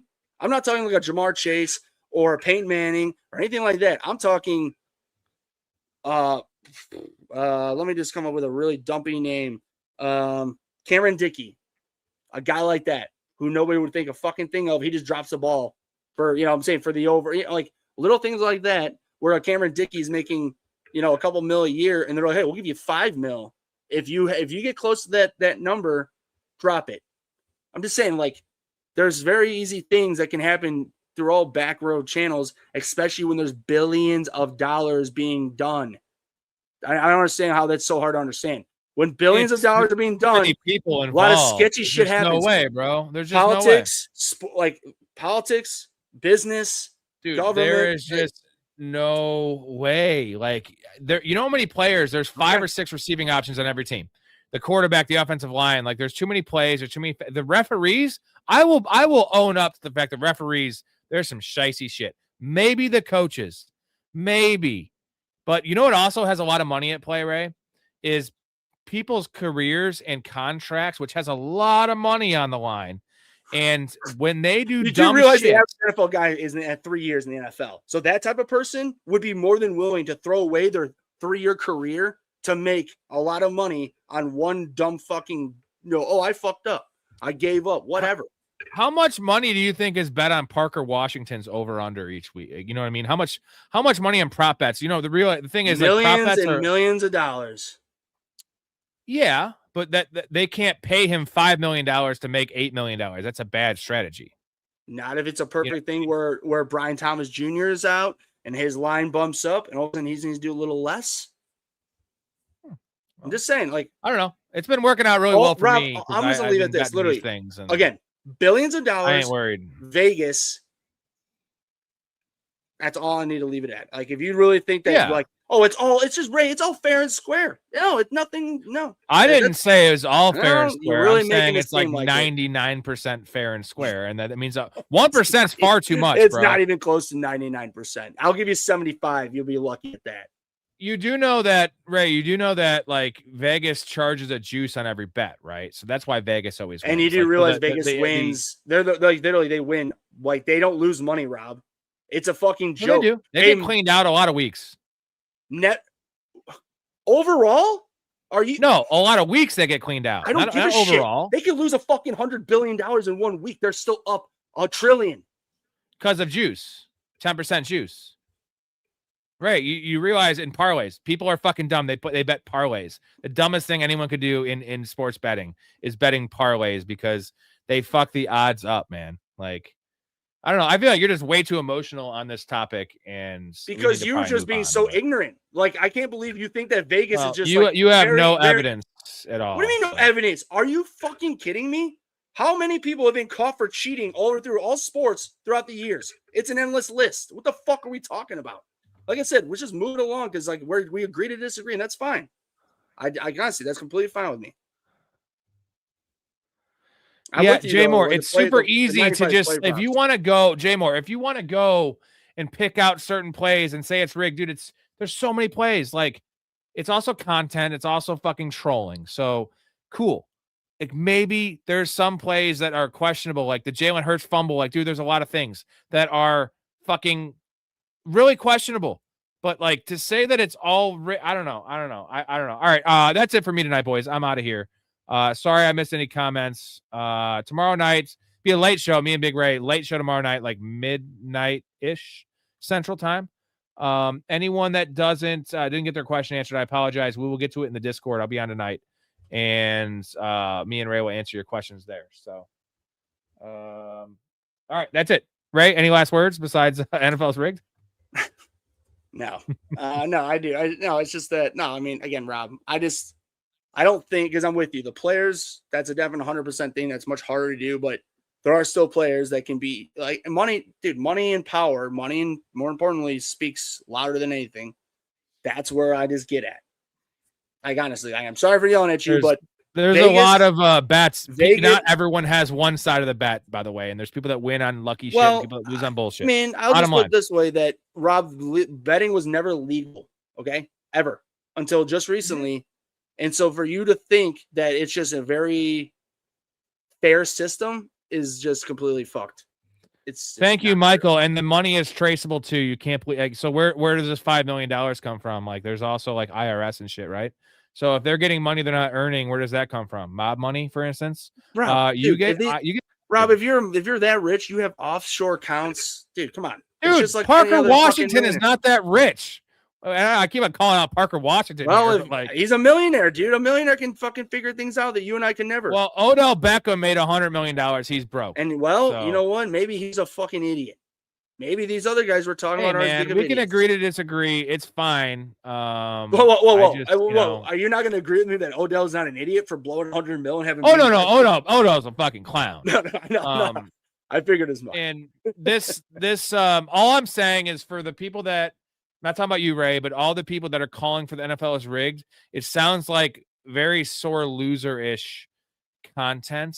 The people that are content creators making this because they have no other way to get people on their channel. And you know what I want to do when I get you on my channel? Is I'm going to win your ass money because my bets hit and my fantasy picks hit because I know ball. And if it was rigged, it would be harder for me to know ball. How am I 10 years into making money every year? How is my bets always hitting? Because I don't bet because of rig shit. I don't bet against public money. I bet because I know ball. So if it's rigged, wouldn't that hurt my ball knowledge? Because I can't factor in this third element of rigging, right? Get it? Just saying. There's a lot of really smart people. Matt Harmon, so much in the industry that know their shit. Again, Vegas is involved, billions of dollars. I'll just leave it at that. I love how Mark just keeps on saying, I don't lose money follow. Well, you know what? I don't lose money follow because I actually have a platform and I show all my shit. So I don't know who you are, but please show us give me your Twitter or whatever it is. Drop that in here and we'll look at all your past tickets. And you can't just put your winning tickets up, obviously. So give me your tickets and show me how you win. Yeah. Because if you're winning, that's awesome. And I appreciate that. But if you're literally just betting public, fading the public, it's literally proven that does not work.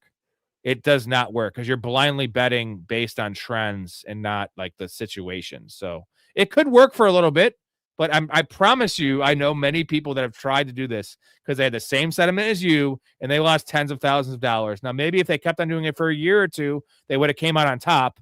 But at that point, they were already down like 10 G's. So they said, I'm not fucking doing this anymore because I'd rather bet with my head opposed to what other people are doing. And so, yeah, drop cool. 6 out of 7 props. Mark, you're just fuck, Mark. You want to take my job, bro? Because obviously you know the shit. It's easy to say, yeah. It's like I banged 200 supermodels. You know the old 80s movie adage, Ray, of I got a girlfriend that lives in Niagara Falls. Mm-hmm.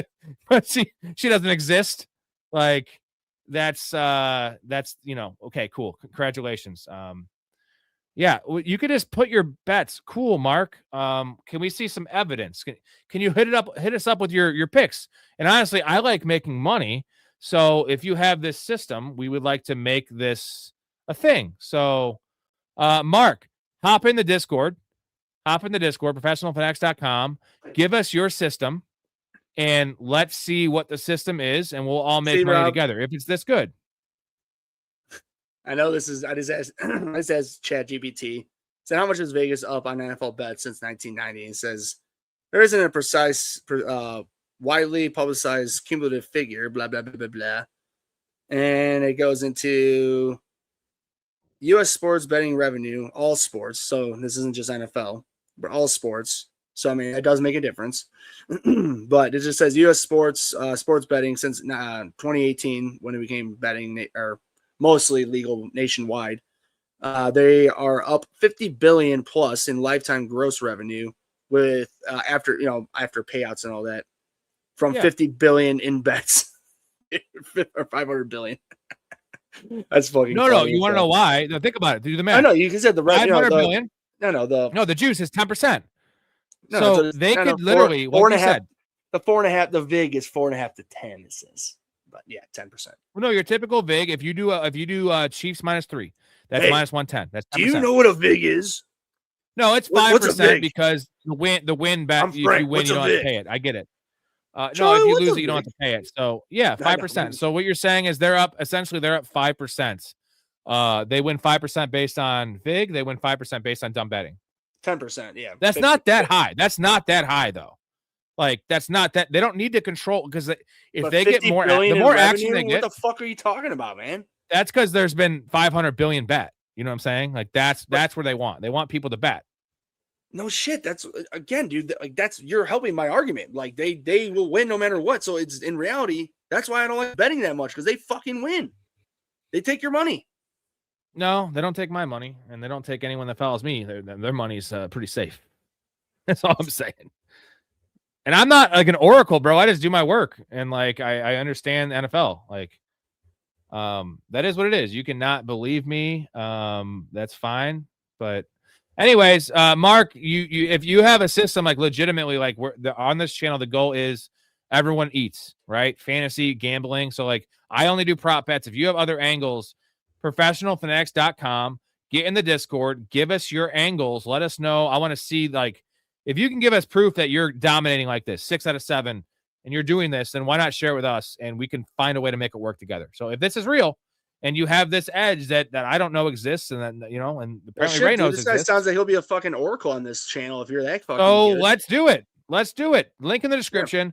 Get in the Discord. Put your money where your mouth is, Mark. I'll get you in there. And then we will reconvene and we can use you. So if you did, there you go. I'm saying, like, put his money where his mouth is, and why? I mean, hey, if he's as good as he says, why wouldn't you have him on here to talk? You know, like, I'm just saying, like, if he's this fucking good, and then he knows, hey, I mean, like you said, show us what you know, my man. Yeah, let's answer a couple more questions. I don't want to miss out on a bunch. I can't get to everyone's because we were so behind. Jay Moore, watch Pearsall finally go off this week. What are your thoughts on Pearsall? It's been rough. What would you guess Pearsall's receiving lines at? I would say anywhere from 35 to 45. 31.5. You can guess what I bet on that one. Easy smash spot, brother. He's playing 82% of the snaps. Well, unfortunately, Vegas might tell him to fucking drop a couple passes. Just watch. Just watch. It'll happen this game. It'll be like fourth quarter. He needs one catch for 31. It'll be a 2-yard out. He'll drop him. Mark, I don't see anyone joining the Patreon, but if you did, I don't know if you did. If you joined the free one, maybe. But $2 gets you in the Discord.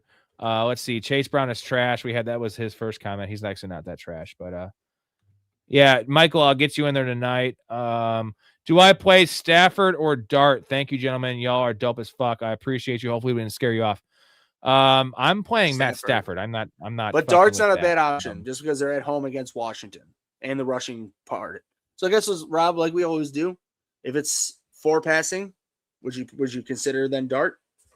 Or still be Stafford? I would consider it against Washington's awful defense, but like no. So that's what I'm saying. I mean, would we agree with that then? If it's 6 passing, we go Stafford, and if it's 4 passing, 6 rushing, you go Dart.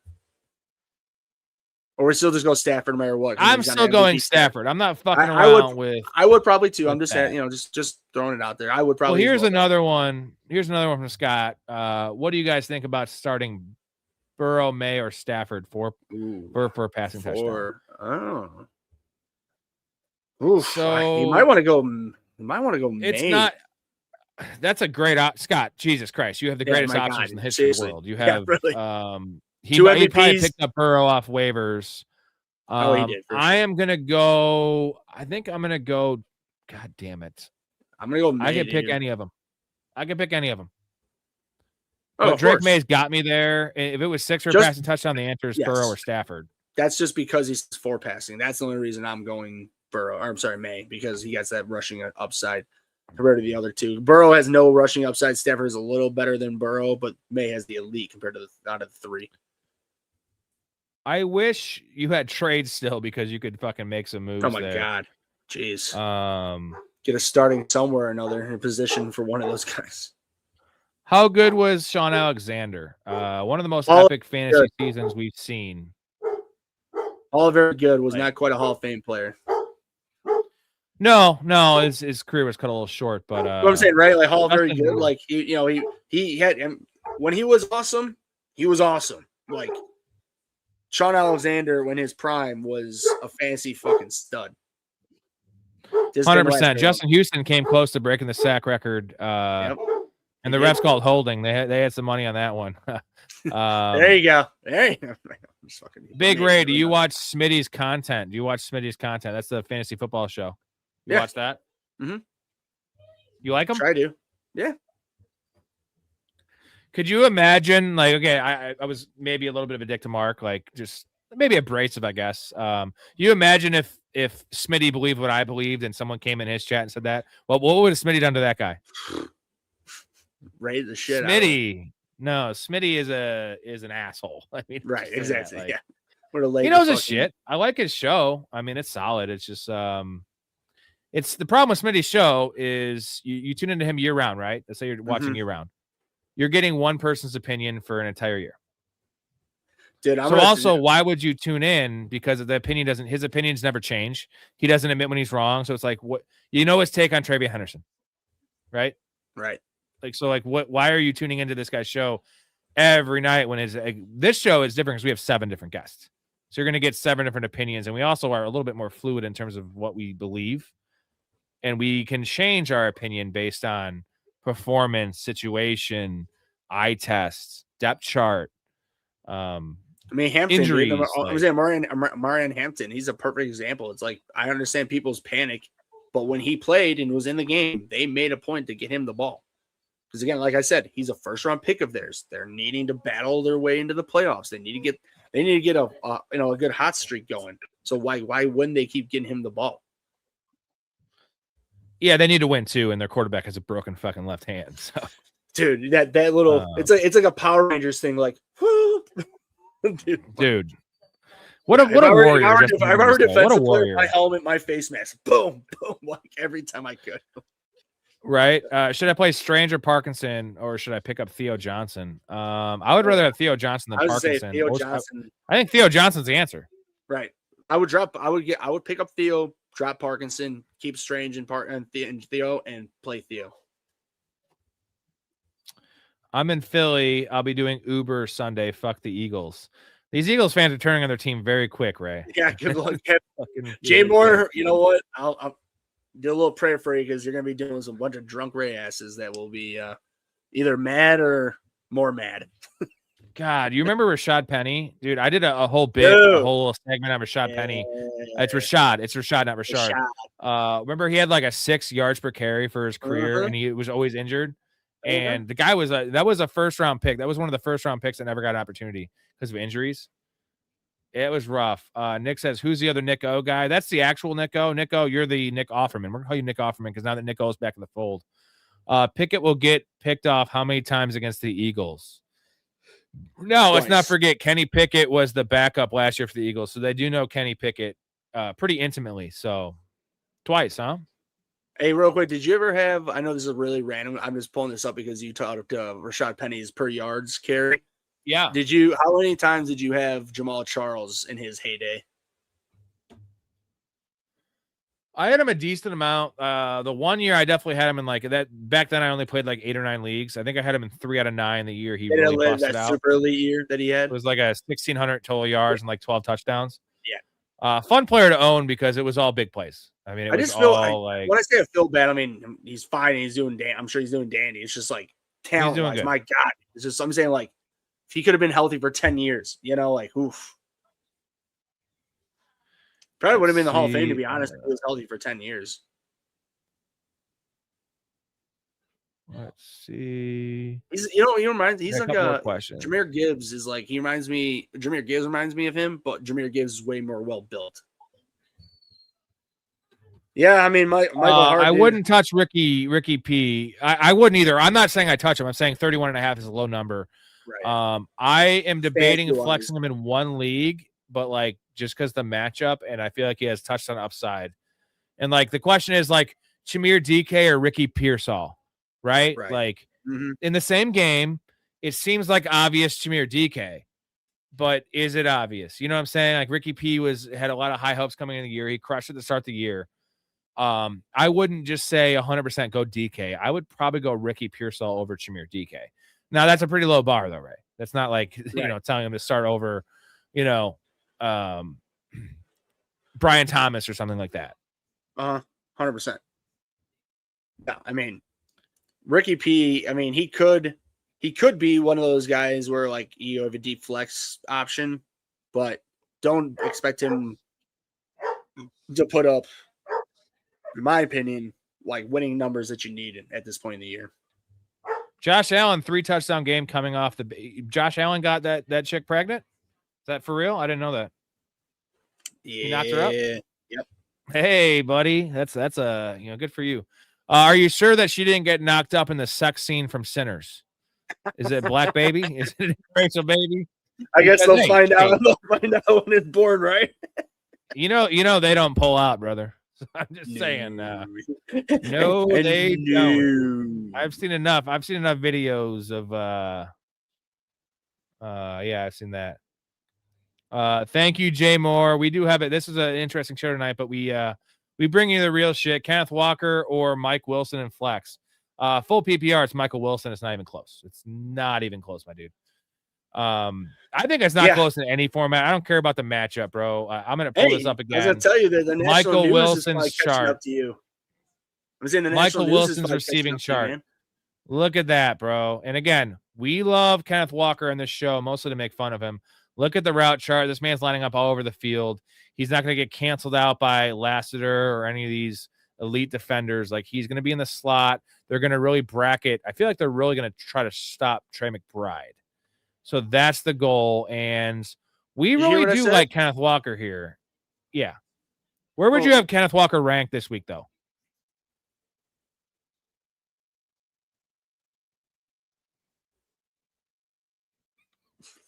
Come on. Just answer the question. 20.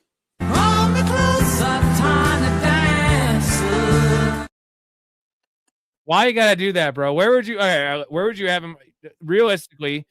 Good matchup, really good matchup, right? Against the Colts. Good game script. He's taking over the backfield. He's gotta be top 15. I would say comfortably.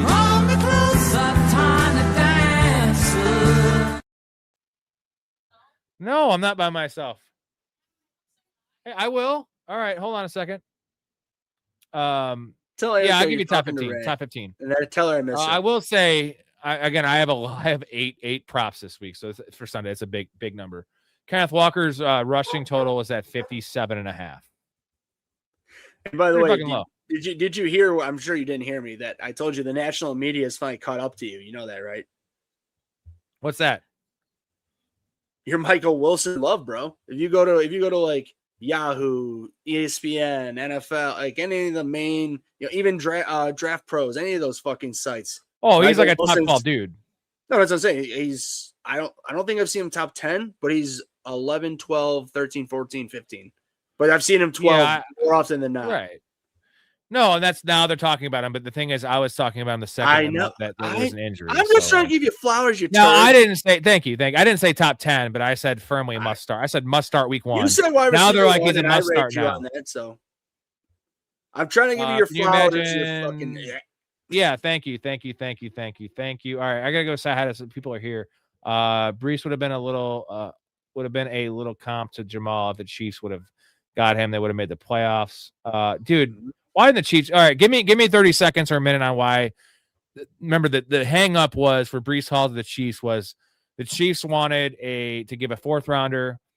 The Jets wanted to give a 3rd rounder. Get a 3rd rounder, and that didn't work. So give me why they should have done it, right? It would have changed the season.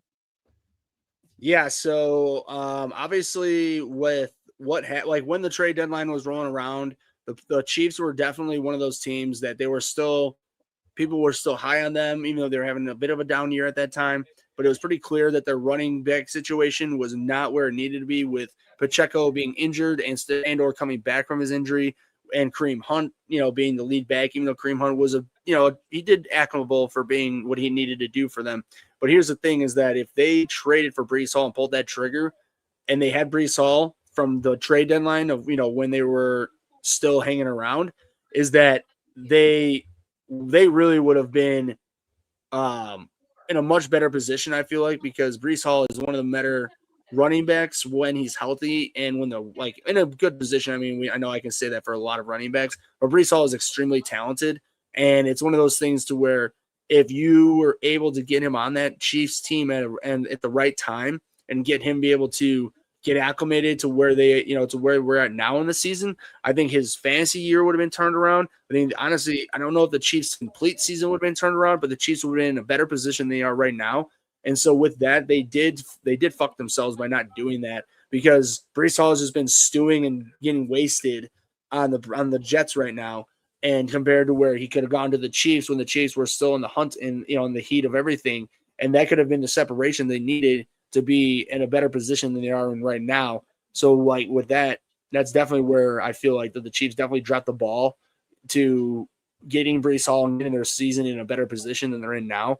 But to be honest, if we're going to compare Breece Hall, like I see, I would have been a little comp to Jamal.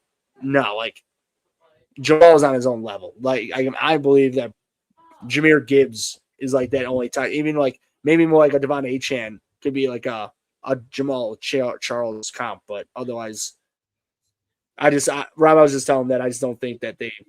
Yeah, I can hear you. Yeah. I would say the Chiefs are more to blame the Jets are more to blame because they traded everyone in like a 3rd or 4th round pick. Big fucking deal. Big fucking deal.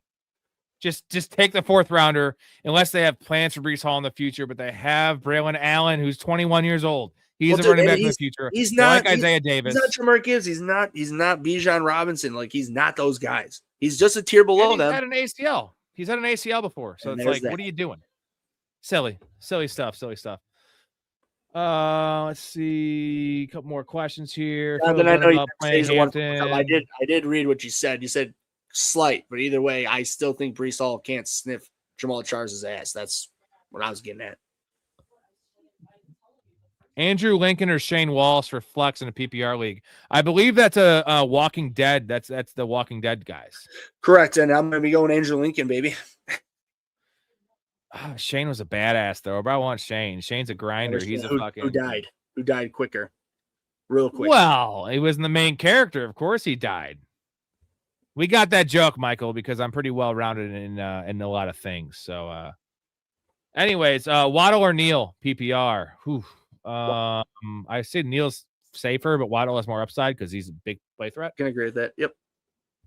So basically, if you're down projected or you're down because you're against Pitts, go with Waddle. But if you're in the safer position, then I would go Neal.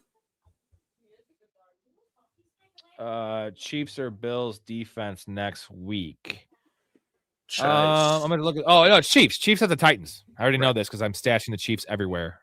In bye week in the leagues I have buys in, so I definitely would want the Chiefs defense. The Bills, I don't even care who they have.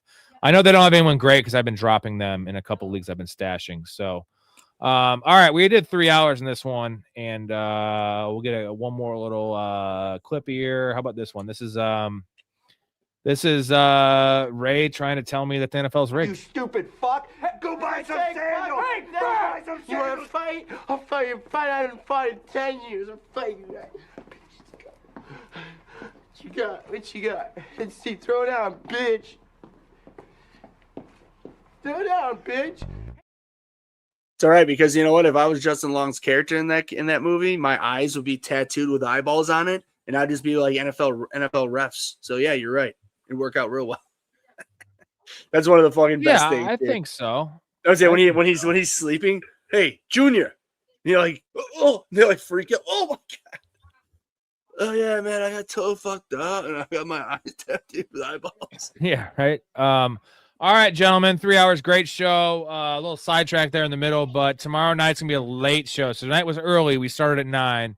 Tomorrow will be around midnight Central Time. Big Ray, you in for that one? Be a late one. I don't know how long it'll be. Ray's always down. I just won't sidetrack tomorrow, I promise. But yeah. It'll be, I don't know, maybe even later than 12. It won't be like later than 12:30, but I got some people coming over and we're going out to dinner and, you know, I gotta am I invited? It's a couples thing. It's my brother-in-law and sister-in-law. So I can bring a homeless guy. We can be a couple. You could bang a homeless guy? I said I can bring a homeless guy, you fuck. Well, you got to bang him because you got to be a couple. So you got to consummate it before you come out with us. That's the point. So if you bang him, any video evidence, you bang a homeless guy. Unless the other two consummate. God, I wish I had that Sunny clip of under the boardwalk, like it. Oh, the dude underneath Jersey, underneath the fucking boardwalk is a super romantic place. He's like, what the fuck was that? Yeah. Two homeless guys banging each other. What? No. Bills have the Browns. We're still choosing the Chiefs against the Titans, right? Yeah, dude. No, yeah. And the Bills' Here's defense the isn't thing. very good. That's the point. And that's the thing is that the Chiefs have a better defense, and I have better hope that Shakur Sanders, I'm sorry, would have a better game than Cam Ward. Zay Flowers or Scary Terry? What do you got? Zay Flowers or Scary Terry? I'm going Zay Flowers. Yeah, he's. Give me Zay. Hey, no, you can't come this way, Millie. Go the other way. Can't come this way. Yeah, I'm going Zay. All right, we agree on that one. Okay, tomorrow night, late show, like I said. Thank you, Ray. You are the shit. Appreciate you guys. Thank you in the chat. Again, professionalfanatics.com. Join the Discord.